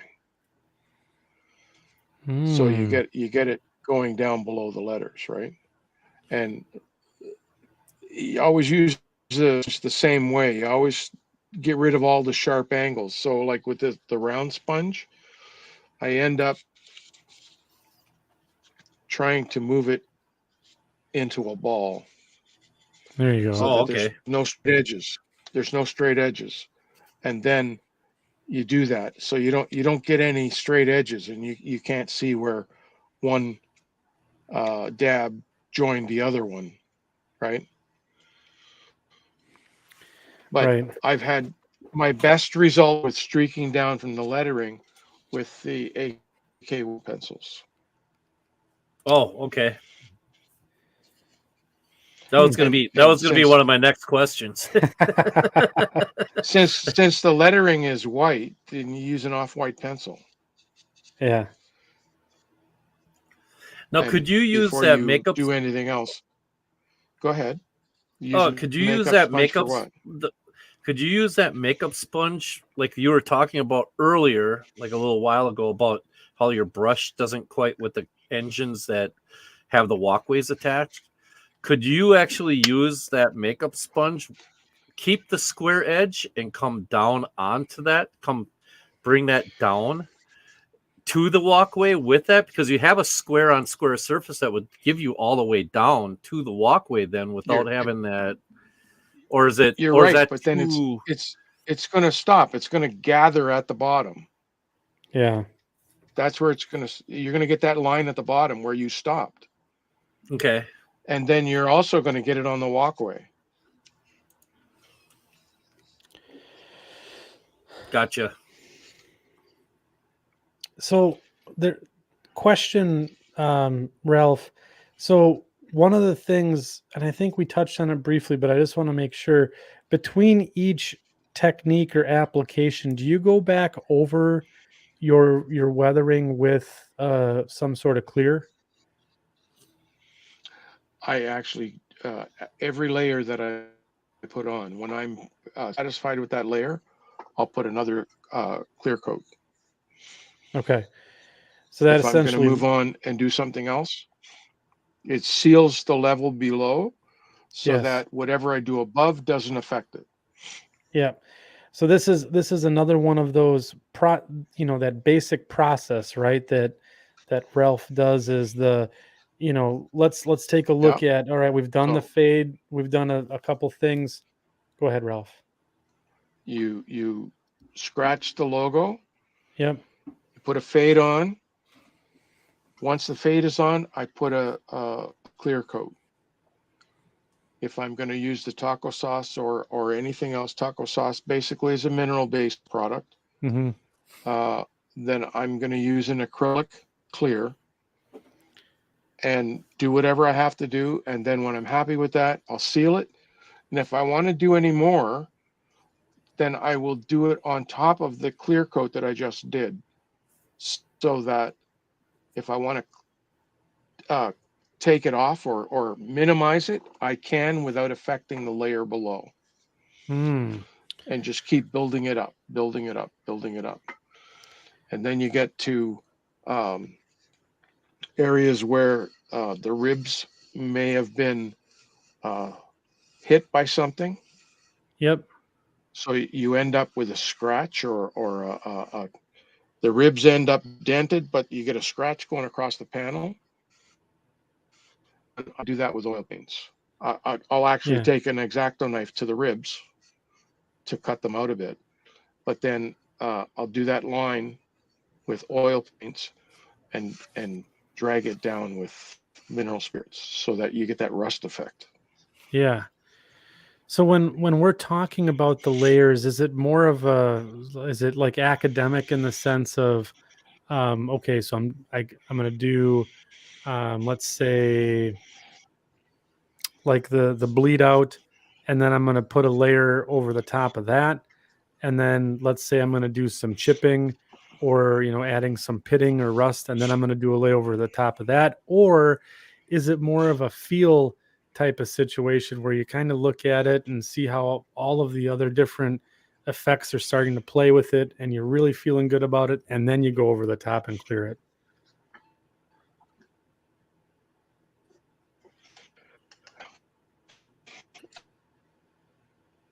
I think that was Otter Creek. He was kind of curious as to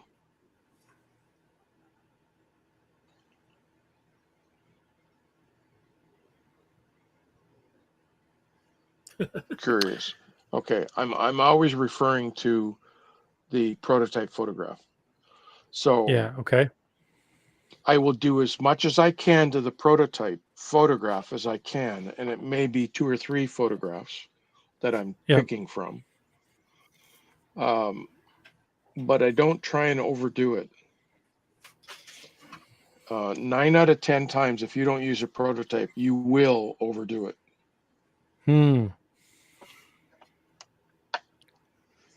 Even after doing it for 20 years, I can still overdo it.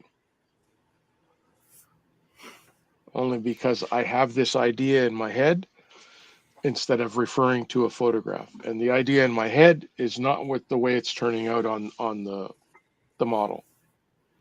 I see.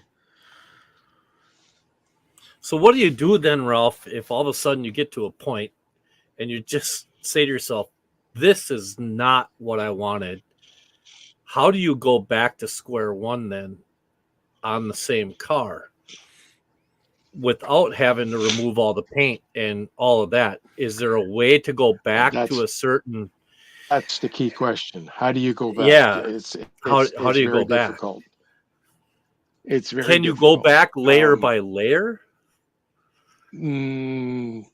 Somewhat, but not completely.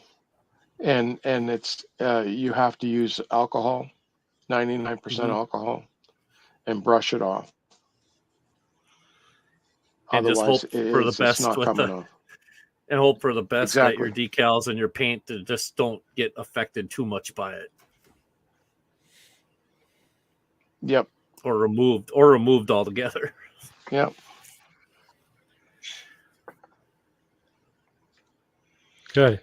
I don't know why my internet is slow tonight. Oh, there's a lot of gamers on. It's a whole bunch of things that I wanted.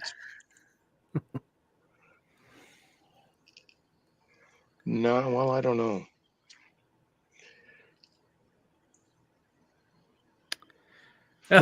Smash it, and now it's a flat car. There you go. So this wax paper wood chipping with Vaseline, it's not my idea. It was a video that I saw on YouTube. If you type in Vaseline wax paper wood chipping, you'll get this video. And the way it plays, there's no description, there's no written notes. It's very annoying music, and the guy doing the strips, like I was showing with the X-Acto knife,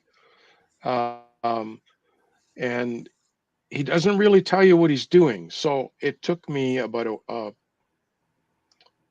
a week and a half of experimenting in order to get it down.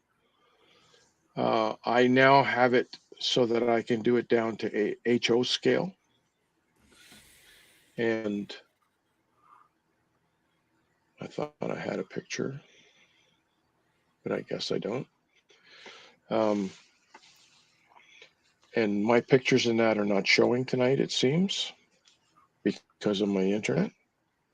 But if you want to see what this wood chipping looks like, do that search in YouTube, and you should see something come up. Sure. I'll try once more with the photograph. Ralph, there's a question here while you're doing that. Chris Holschbach is Andy. If you could bring that one up, that's a good question. Is the sandpaper that you use, is that gentle enough for, like, once you've applied your water slide decals and have that layer? Can you go through without using that without destroying the? Don't. You can't do it to water slide decals. Okay. You'll destroy the decal. Yeah, gotcha. You'll destroy the decal. I should have clarified that. What if you went down to like 1,000 grit or even 2,000? Did that come up? Not yet. I have it. I can see it on the side. I think it will work. There you go. Sorry, producer was sleeping at the switch. That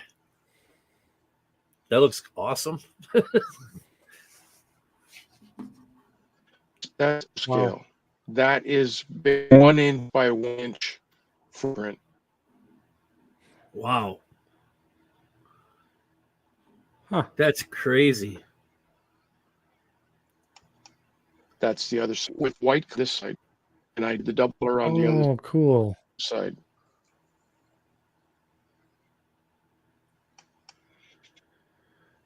That is a really awesome effect.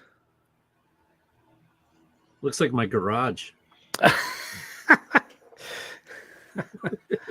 It does. So it does look like the garage. The one where the trackmobile is, or the car is, that's the original kit.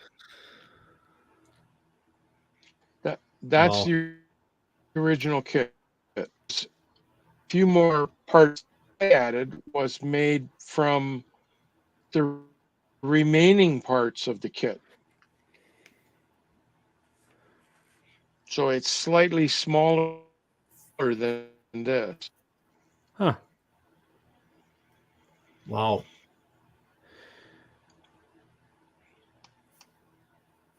That turned out really good.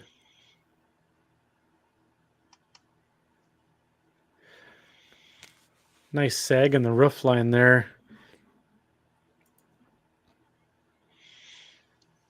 Oh, here. Is this video playing? Not yet. You got to hit the play button. I think maybe it'll fire up.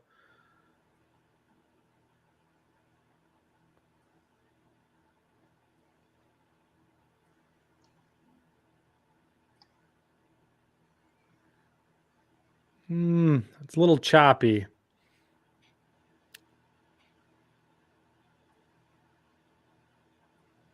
There you go.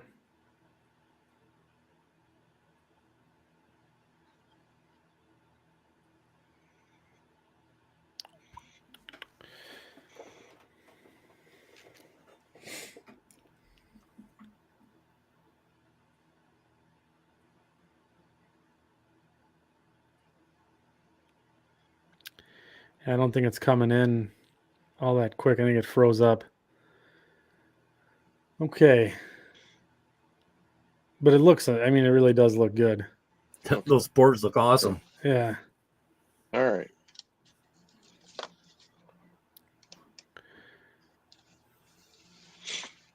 Again, it looks like my garage. Obviously, it's not going to play. Yeah. But it is a good peeling. It really is a good peeling effect. So I guess we're getting on to the 2-hour mark here. I think there's just a few more questions floating in, but what we can do in the meanwhile is while those questions continue to come in, we can do our next segment. I know that we did put a post out there for what's on your workbench, and Ralph, you were a participant as well. So a couple things that we'll want to go over as well. So we'll take a quick commercial break. I'll fire up the Greasy Meat Hands band, and we'll introduce our next segment.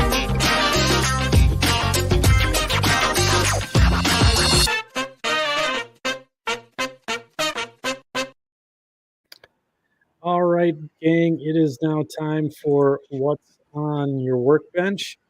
And tonight I put the post out there, and it was a Jim Dandy of a workbench lab going on. I got a bunch of projects in my um, in my in my spray booth because my workbench is now bled over into the spray booth, and it's become a mess. So the What's on Your Workbench post was on our Facebook page at Second Section Podcast out on Facebook. It's easy to come and join. Should be sharing now. And we'll go through everyone's posts. We have, looks like 52 different comments out there tonight. So let's see who's all responded to the workbench call. And I'll go to all comments and we'll start from the top. Let's see here. And hopefully I'm going to do a quick page here. All right. So we have Paul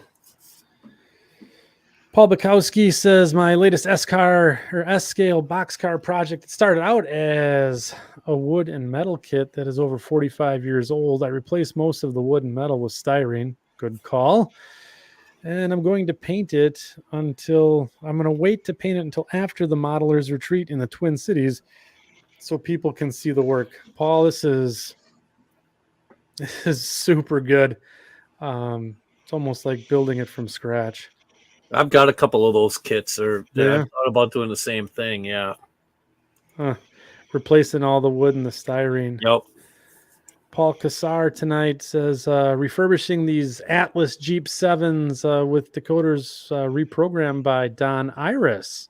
New scale sound speakers to be installed and additional weathering with acrylic washes, as well as the weathering was done with pan pastels. Interesting. So Ralph, we've had the comment about pan pastels. What is one of your I guess reasons for not using them on like a locomotive or a piece of rolling stock that's made out of plastic or styrene? I seal everything I do. Yeah. And if you seal pan pastels, in order to get them to the level that you want to see it completed, you have to overdo it because half of it blows off when you spray it. I see. And you're guessing, and I don't want to guess at anything. Yeah, so you want to try and control the process a bit. And that would be, if you're guessing, absolutely, it would not come out right. That's excellent. Nick LaRusso here says, working on some power for the NWP, cow and calf, and TR6 is from a guy on eBay from Russia. What's on your workbench? Huh. Oh. All over the world tonight. Wow. Tom O'Connell, weathering 3 covered hoppers. Well, he's got all the stuff going on here.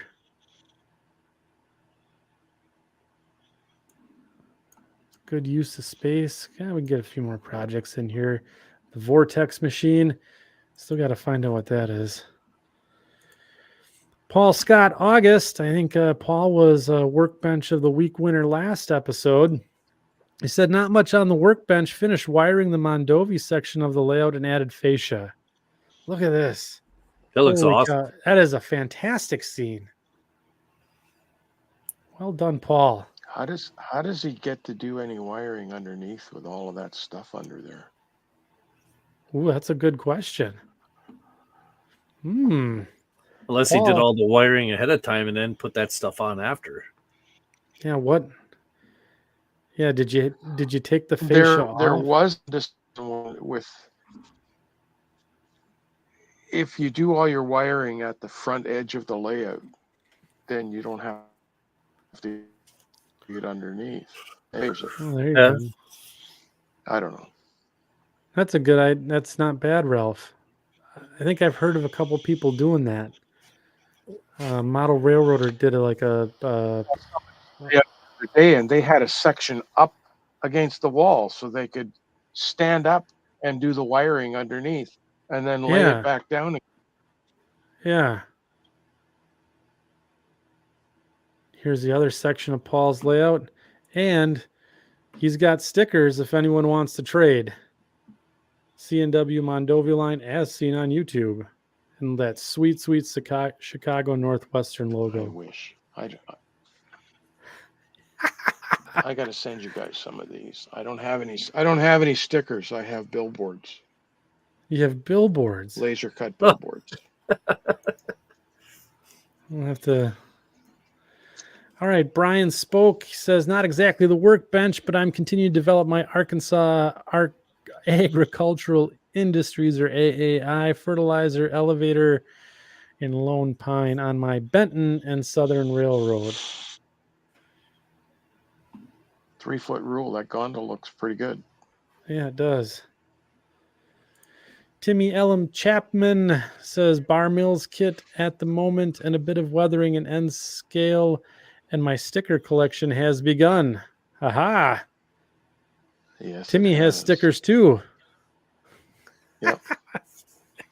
Looks like he's weathering his bench.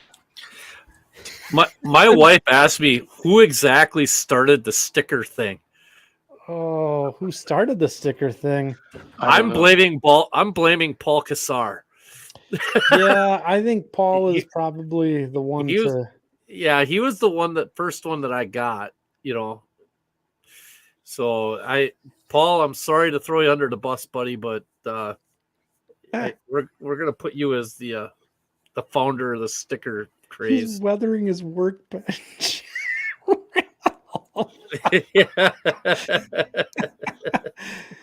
Joseph, looks like it. Yeah, it does. It look that we got to go back. I'm sorry. This workbench has seen a fair share of work. That's for sure. Absolutely. Yeah. Well done.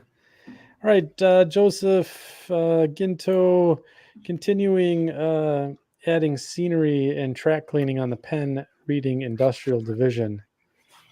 It's turning out very nice scene. I like that. Give it a like. Patrick Miller adding sill stripes and lettering on several Jeeps for the Kanawha, Youngstown, and Northern Railroad. Sill stripes. Ooh, this just in. Tom O'Connell still on the call. I'll have to bring this up. The Vortex mixer. There you go. Amazon, $89. Answered the question. Asked, answered. Well done. All right. I think I've gone the wrong way here. We're having all sorts of issues technically tonight. I think my mouse is on its way out. Okay. Michael Shanky. He's got a Wisconsin Central High Cube kit on the workbench. All right. Haven't touched it as I want to get the rails on the layout clean before the Madison show this weekend. That's right. Got a model railroad show in Wisconsin and Madison this weekend. I'm hopeful that I might get to the show to show my layout to some modelers for the first time. Yeah. Taco and sauce buy up line. Those cheapy models in the $2 or $3 bin for practicing. For weathering, right? Yeah. Yeah. So when you go to a train show, go get those cheapies. Here we got Paul Bellamore working on weathering projects and creating new content for my YouTube blog. There you go. Some good weathering going on here. Oh, very nice. Fading green is not easy. At least in my book. No. Andy Panette. Still got the micro layout on the workbench. Not much progress. Apart from the track is now powered and fully tested. Hey, lights on. on the locomotive. Very good, Andy. Oh boy. Justin Hendrickson, sadly been way too busy the past couple of weeks working on getting back to my hour-a-day schedule. I did pick up the first version 2 Proto Throttle recently, though, even with local control. Yeah. This Yeah. This is a full control stand. That thing was heavy. There's a little bit of a backstory here. There's a lot of bit of a backstory that we're not going into right now. We're not going into right now. We'll have to save that for another go around. Roger Kajawa, maintenance platforms will be going back onto the bench for details and grime. Yeah, and then I have to finalize the track plan for the loco terminal. Awesome. And who makes the platforms? Those are Bachmann. Bachmann. Yes, I have those exact. I think they're fueling. I think it was like a fueling platform kit and sanding tower pizza combo. I had one of those. Nice. And to complete that set, you can get the inspection pits as well. That's right.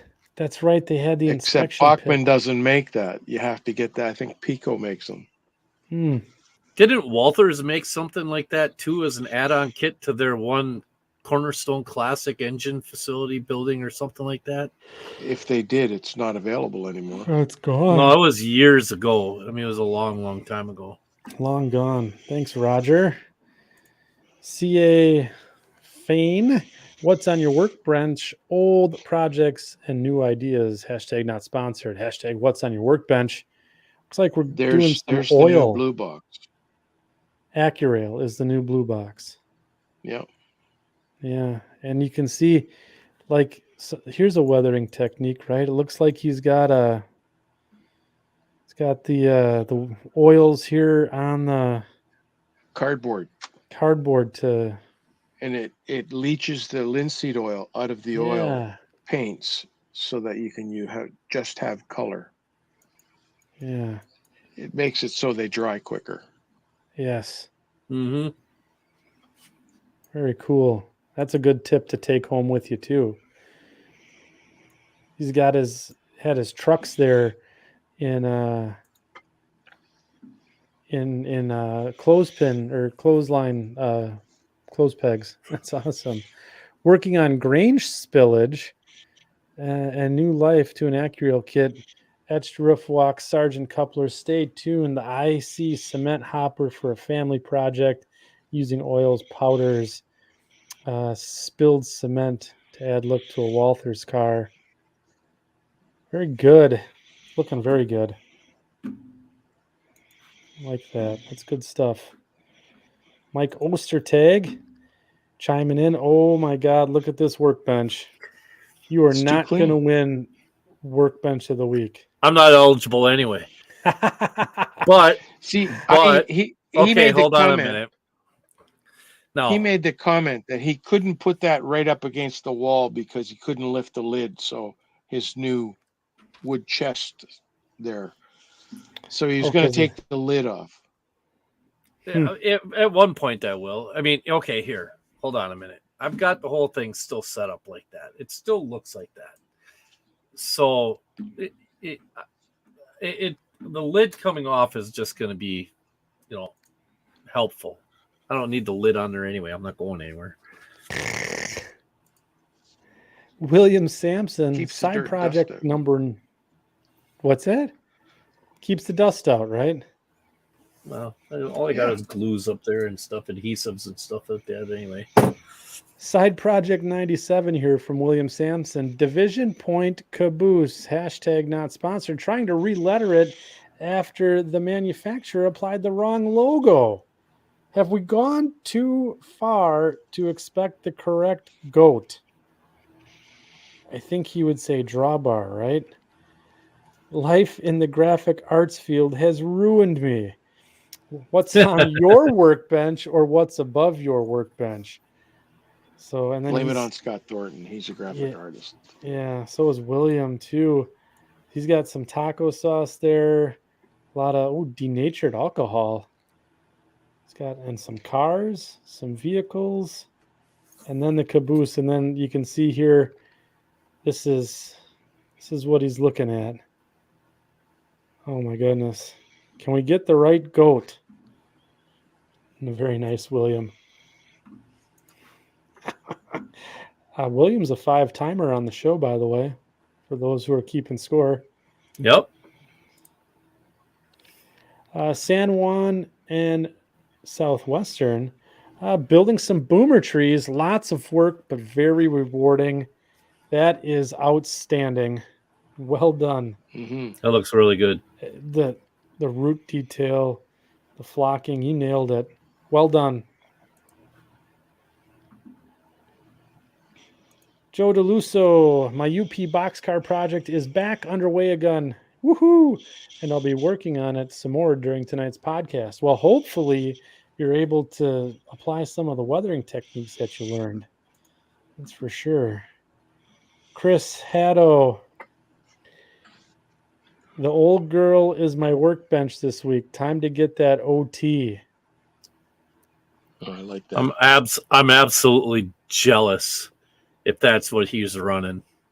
Mike, what's that? What are we looking at here? That's a former Milwaukee Road MP15 AC. Yeah. That'd be a cool subject to weather too. I just want to run one of them things. Yeah. Send it to Manitowoc. It's pretty. He sounds like Homer Simpson when he says beer. Yeah. Good old Mike. All right, let's see here. Bill Kenkel, I purchased an HO scale ADM grain elevator kit at the local show last fall. Should have taken a good look at it because there were no windows. I'm currently scratch building 41 windows for the kit, and I'm having fun doing it while watching the podcast. Wow. Good on you for scratch building windows, and then you get bonus points there for listening to the podcast too. That's got to be pretty rewarding. But that's why it was on sale at the show. There you go. Right? Windows not included. Might be hard to see, but they're all framed with 1x3 scale styrene, mitered at 45 degrees at each corner. Thanks to Boomer for giving me the confidence to tackle something like this. Yes, you can see up in the top here. Nice job. Yeah, this is fantastic, Bill. That's good work. K.A. Cruz, rough print should have more done later. What are we building here? Looks like we got a little box car. Looks like switch boxes. Switch boxes.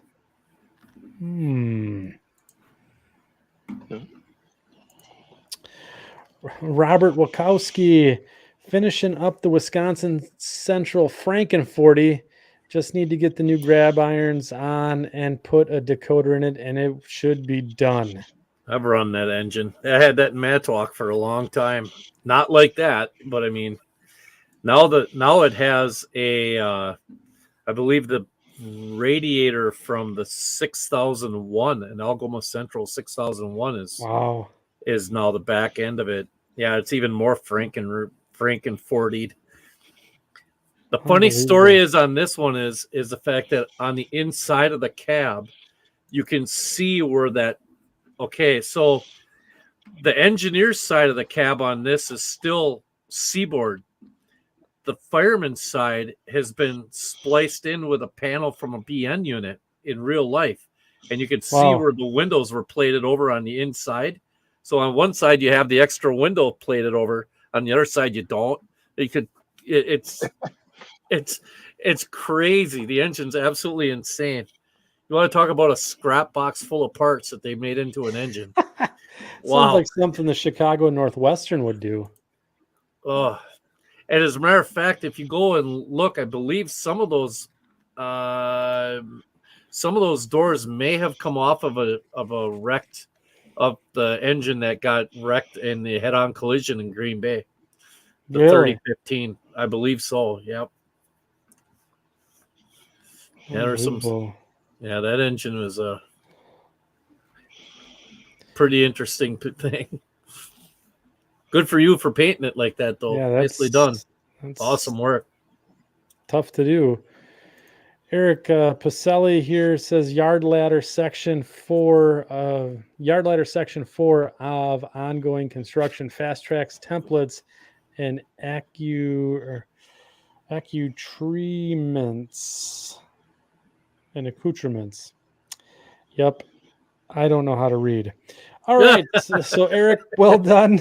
I like what you have going on here. This is always fun for me to do public reading. Read Gaffey, nothing on the workbench. Have been working on the scene on the layout. This is really good, Reed. I like the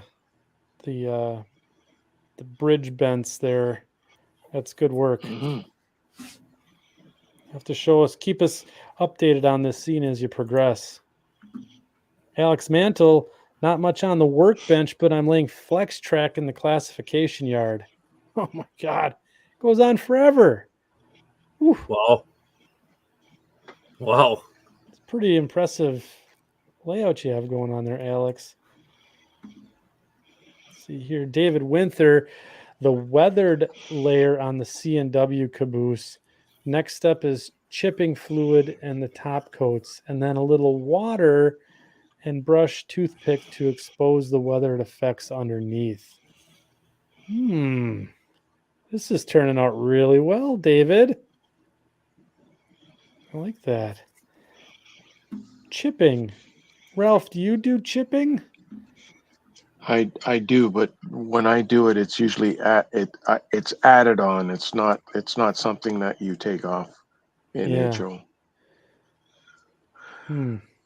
So it's additive and not subtractive. I've done it both ways, but yeah. So here's David again. The C&W gas electric I finished the other week. Was looking at it and I noticed I forgot to add the headlamp. All done now. That's such a cool thing, David. I'm jealous of the gas electric there. Mark Weens. There's been a lot of discussion about manufacturers' issues, and some folks were talking about the lost art of detailing. So here I am taking a Cato model, scratch building a chassis. This is prototype number 1 to hold the motor and trucks. And then I'll be super detailing it in the near future. Oh, what happened to the original motor and frame? I don't know. It looks like N scale, doesn't it? With the pencil and all the other stuff for reference. Yeah. And that sure as hell doesn't look like Cato stuff. The shell, maybe? Is that like an old SD45, maybe? Not the chassis. No, I think he's building that. He's he's scratch building the chassis. I was wondering what happened to the original chassis that had. Unless he just picked up the shell. It's probably with Mr. Kenkel's windows. Oh. In the same box. Right. All right, Kenneth Schmidt. Here we go. Working on some of my MOW fleet. The auger truck is loosely based on an Amtrak truck that I seen in Kalamazoo, Michigan. The dump is a kit-bashed rotator. Both are based on Boley models, not Scene Master. And the burrow crane is a custom finishes pewter kit. I got some taco sauce, but no stickers yet. Nice. I think I owe Kenneth some stickers. I think he sent me an email a while back. For those who have emailed me recently about stickers, I'll get those out to you as soon as I possibly can. I might have time this weekend to get around to it.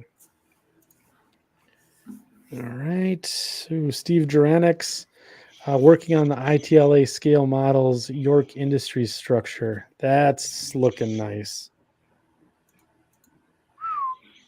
Wow. Beaut. That's really good. All right, Dennis Carroll, working on my layout, still on my workbench. It's a good scene coming up there. Oh, that's a big dust collector he's got in the background there. Right? It's no dust in that hole, as they would say. John Whithouse almost missed it watching it from the bench. Treasure Island, Florida. Before leaving, I was working on a pair of Alco RS-27s for the Cara Terminal Railway. These will replace the RS-11s. I have over a pound of each tungsten weight in them. My layout has 6% grades. Oh my God. Wow. These are 1967 run Elco models, brass shells on a modern Atlas chassis. Well done. I think this is fantastic. Luke Lemons did something similar with his RS-27 that he had. He put his on an Athearn chassis. Brass body on an Athearn chassis. Yeah. Look Andy, at this. I'm going to say Lavergetta. This is my first crack at weathering. Need to figure out how to weather the platform and trucks. Not sure if I can take it apart. Tamaya flat base and some grays and browns, Vallejo air, then IPA near the end before another gray to rust to tone down the wild rust. That's interesting. This must be N scale, I'm guessing. Didn't he say it was a boomer idea? I think it was, yeah. Oh, look at the size of it. It's an N scale. Yeah. No, is that N scale? No, that's even smaller. It's got to be Z, maybe? Yeah. Boy, Andy, you might have to... Probably can't stay too late, but listening now 2 hours ago. Oh, man. We were just in the short line of the show back then. That's very good, Andy. You'll have to let us know what scale you're operating in. That's tiny. Standing. It's probably for a keychain. Oh, gosh. Robert J. Thomas, on the road this week, so no workbench for me. Here's the project that I finished up, minus the weathering last week. It's a 1901 to 1905 Kansas City, Fort Scott, and Memphis. So the KCFS&M, because that's a household railroad. Bitter Creek Models 34-foot boxcar with custom decals from Precision Design Company, William Brillinger. Hashtag not sponsored. That rolls right off the tongue, too. You know that? Yeah, the old KCFS&M. Yeah. Yeah. Well done, Robert. You're fantastic modeling from week to week being posted here. Thank you for sharing. And let's see. And I think, is that it? Are we all the way through? Where's mine? I don't know where yours is, Ralph. Did you post it under the... I put it under hashtag work. What's on your workbench? Well, let's just find that then. Let's see, Ralph Renzetti. There it is. Do you realize how hard it... Let's pull this up. Oh my gosh. He's got it all there, all laid out. And he says, do you realize how hard it is to prepare for a show that will be basically all questions that I have no idea that are coming, and then give or show explanation? I prepared the wax and Vaseline, but the rest, and then I have my notes. I hope I'm ready. Didn't want Mike to see a patch out or a faded panel. Oh, wow. Look at that. You got a lot of stuff going on, Ralph. A lot of stuff indeed. Outstanding. So that's it. What's on the workbench is... That was a good slate. What do you think, Mike? Who should we have for workbench of the week winner here? Well, definitely not me. No, I would say probably not you. That one's a tough one. I didn't. Go ahead. I would have to. Who was it that had his pad all painted up? Timmy Ellum Chapman. I kind of that was impressive. I mean, hopefully he's not trying to use any of the old marks that are on there to try to keep anything square or anything like that. But that was some mighty fine camouflage. I will, if yes, I mean, yeah. That to me, I think I'll second that. What about you, Ralph? Yeah, I think so. All right, Timmy, congratulations. 3. You're going to Hollywood, buddy. Yeah, that's it. It's Disneyland time. You get your name on the board, up in lights. And congratulations for winning for winning what's on your workbench or workbench of the week. All right, so we're dangerously getting close to hour number 3 here. Let's get back on track. I was even going to do this for you, Mike, but it's the barrels. Yeah, this is another barrel. I was going to do with the pencils, but because the other camera's not working, I can't do it. Yeah. So what I'd like to, I guess, propose to the section crew that's hanging with us tonight here near the end. Any final comments, questions for Ralph before we tie down for the night? Let's get those into the chat here, and then we'll start bringing her home here with some closing thoughts. And I'm going to kick it over to Ralph first. You shared a ton of information with us again tonight. So first of all, thank you for that. But I guess out of the techniques and the things that you shared, is there anything that we left on the table tonight that you want to impart to our viewers?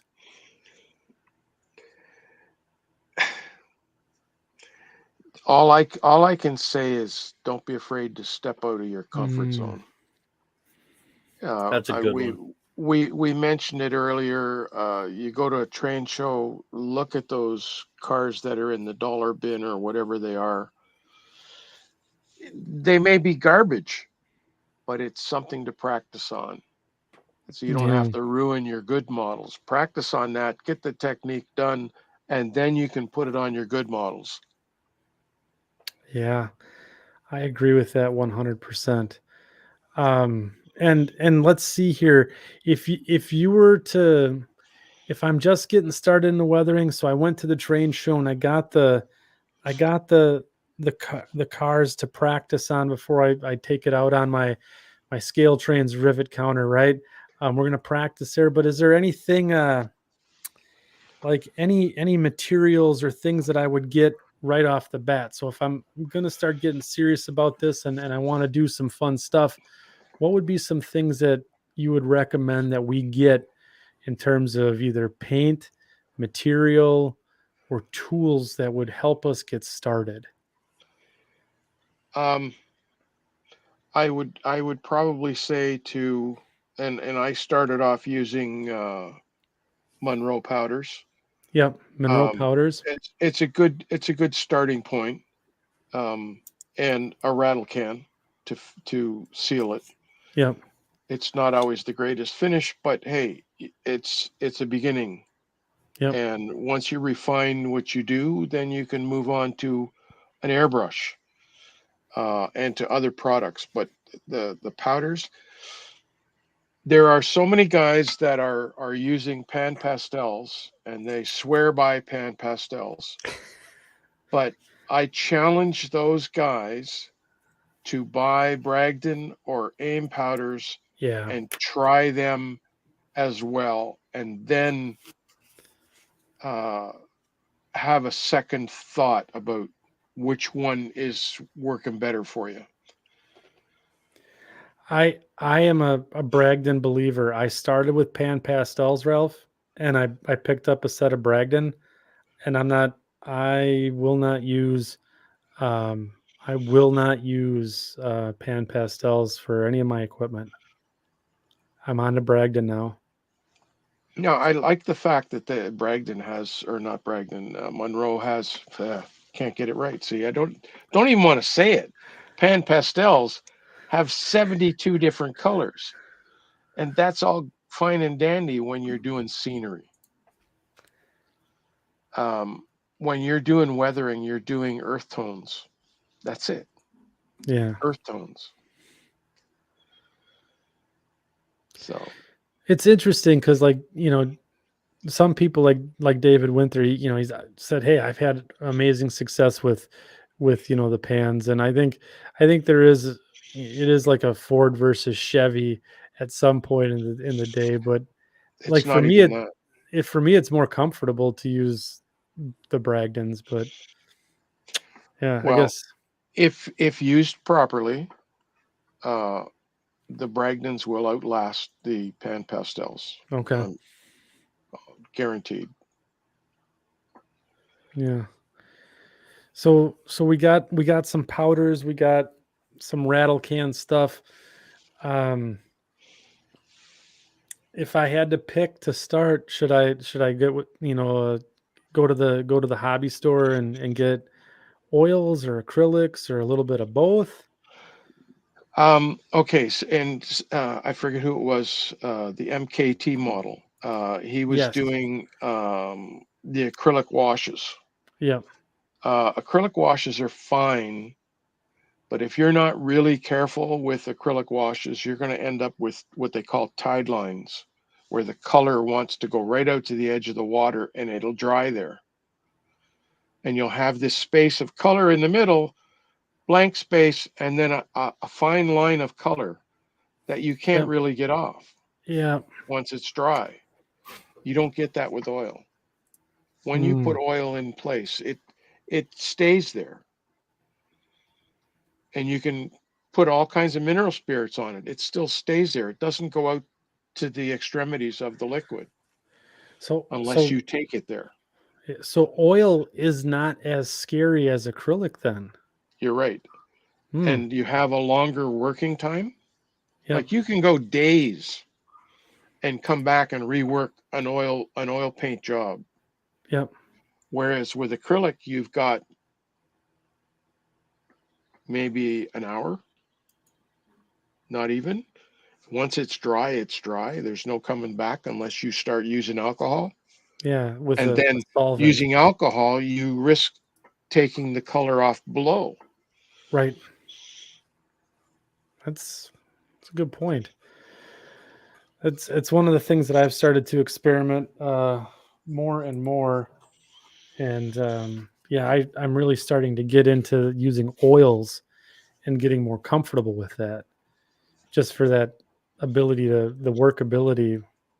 For Now, me, it's one of the a big things thing. that I like about the acrylics, though, and Boomer uses it a lot, is where he'll wet a surface and put color in and let it sort of go.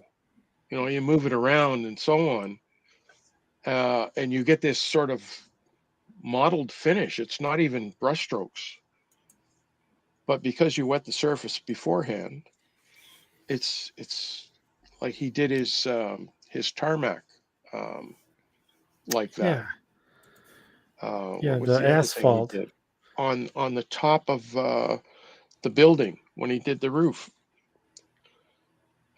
He did that, and you get different variations in color by washing it on like that. I, Acrylics are great to work with if you keep a vigilant eye on what's happening. But like you said, he had plenty of water in that example, right? Yeah, It wasn't like, oh, and now it's dry.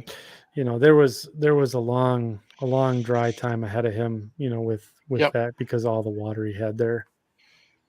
yep. Yeah, good, good. So He's in the chat. He says I use both acrylic and yeah, oil. I see that. So that's basically your starter kit then. A good set of powders. You'll need that dull coat Yep. or that clear, and then And if you're going to use oils, you can use them out of the tube if you want. The military guys will actually take a piece of corrugated cardboard and put little dabs of color on the cardboard and let the cardboard leach the linseed oil out. yeah, Yep. Yeah. There you go. Lots of water to control the tide marks. Yeah. Even then, sometimes the tide marks are desirable. It depends on what you're doing. Yeah, it all depends on the application, I suppose. Yep. Yeah. So those are some good notes for the starter kit, and then of course we went over the process for the basic stuff earlier. Don't cheap Ralph, out on the brushes. Don't cheap out on the brushes. If you get good brushes and you look after them, they'll last you a lifetime. Yeah. Yes. Same with an airbrush. And Boomer, his cheap airbrush finally quit this past summer. Oh, really? I don't know how old it was, but he swore an airbrush. Now he's forced into using another one. Again, a good starting point is in the area of about $100.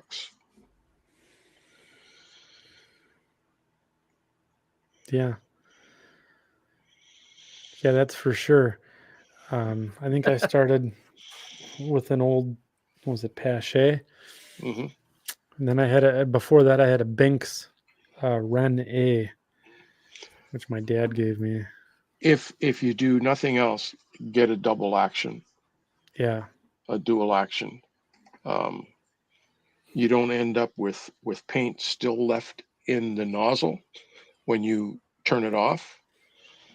So that when you turn it back on again, you don't get that blast of paint that's left in there. Yeah, the splatter. Yeah. You know. Yeah, very good. Now I use my second cheap airbrush. There you go. So, Mike, any thoughts here? Any other questions for Ralph? I know, No, it's been information overload as usual. As usual. It's a lot. It's always a lot to soak in whenever Ralph comes on. You know, there's always a technique. I actually wrote down several different things this time. I'm like, the wet palette thing is something I'm definitely gonna try. The wet palette was a great. Yeah, that's a great one. I like that idea. I'm gonna have to. I got plenty of like old Tupperware containers and stuff like that sitting over. And I suppose, Ralph, the thing is with the wet palette is you get done with one, you just take it out, throw it away, and you build another one. Put another one on. Yep. Start all over again. Yep. And if it's big enough, you can have two sets of colors one at either end. Oh, there you go. Yeah. Like this thing. It's large enough that I can put colors at both ends. Yeah. Yep. Right. So other than that, yeah, it was, like I say, it's always fun having Ralph on. Yeah, it is. There's always a lot brought to the forefront. It's if you're not learning something, you're not paying enough attention. So that's for sure. So, just quick reminder for our viewers, listeners out there. Want to get in on the What's on Your Workbench game and try and win Workbench of the Week, make sure that you guys are checking out our Facebook page at Second Section Podcast. Out the group, all you have to do is answer 3 questions and we'll let you in, and you can be part of the community. Ralph is there, so if you have questions or want to post something, a bunch of modelers in there to give you good feedback, tips, tricks, techniques, all that fun stuff. Plus, you find out everything that's going on with the show too. We post pretty much everything out there. And then it should be noted that I think next time we come together, it'll be in 2 weeks. It'll be the 28th of February. And right now, penciled in, we have the return of Boomer on the show. So make sure that everyone tell your friends.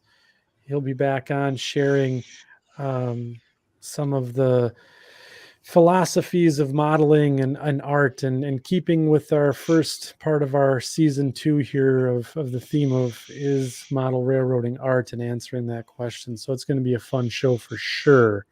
So be sure to tune in 2 weeks. And then you can also I'll be in the chat heckling. Yes, Ralph is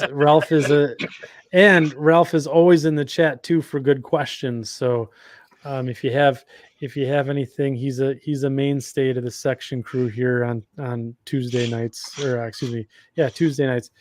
So make sure you look up Ralph and give him a hard time too. heckling. So so very good, guys. Let's see. And Boomer says, trim that beard, Ralph. Yeah, I was thinking about it this morning. Yeah. I shaved for the show, Boomer. Yeah. I'll tell you what, Boomer. I'll clean it up for your show. There you go. And make sure you tell us about it in the chat too, Ralph. So that way we have that. Maybe that'll be what's on your workbench and just some beard trimmings in the sink. There you go. There you go. I'll do that. I'll do that. I'll take a picture of it. There you go. That's a good idea. Yeah, very good, guys. So again, I want to thank the section crew tonight. We carried a good 80, 100, and I think 120 was our highest, all the way out to 80 for most of the shows. So thank you for the good questions and comments and all of the fun banter that happens in the chat. It's truly fun to watch back on the replay. And again, you can check us out on the audio too. We're out there in Spotify and Apple iTunes and all that. This show will probably be about a month behind in the audio, but I'd catch us on the video replay. So for Ralph, Mike, and myself, I want to thank everyone again, and we'll see you guys in 2 weeks with Boomer. Good night, everyone. Night. Good night.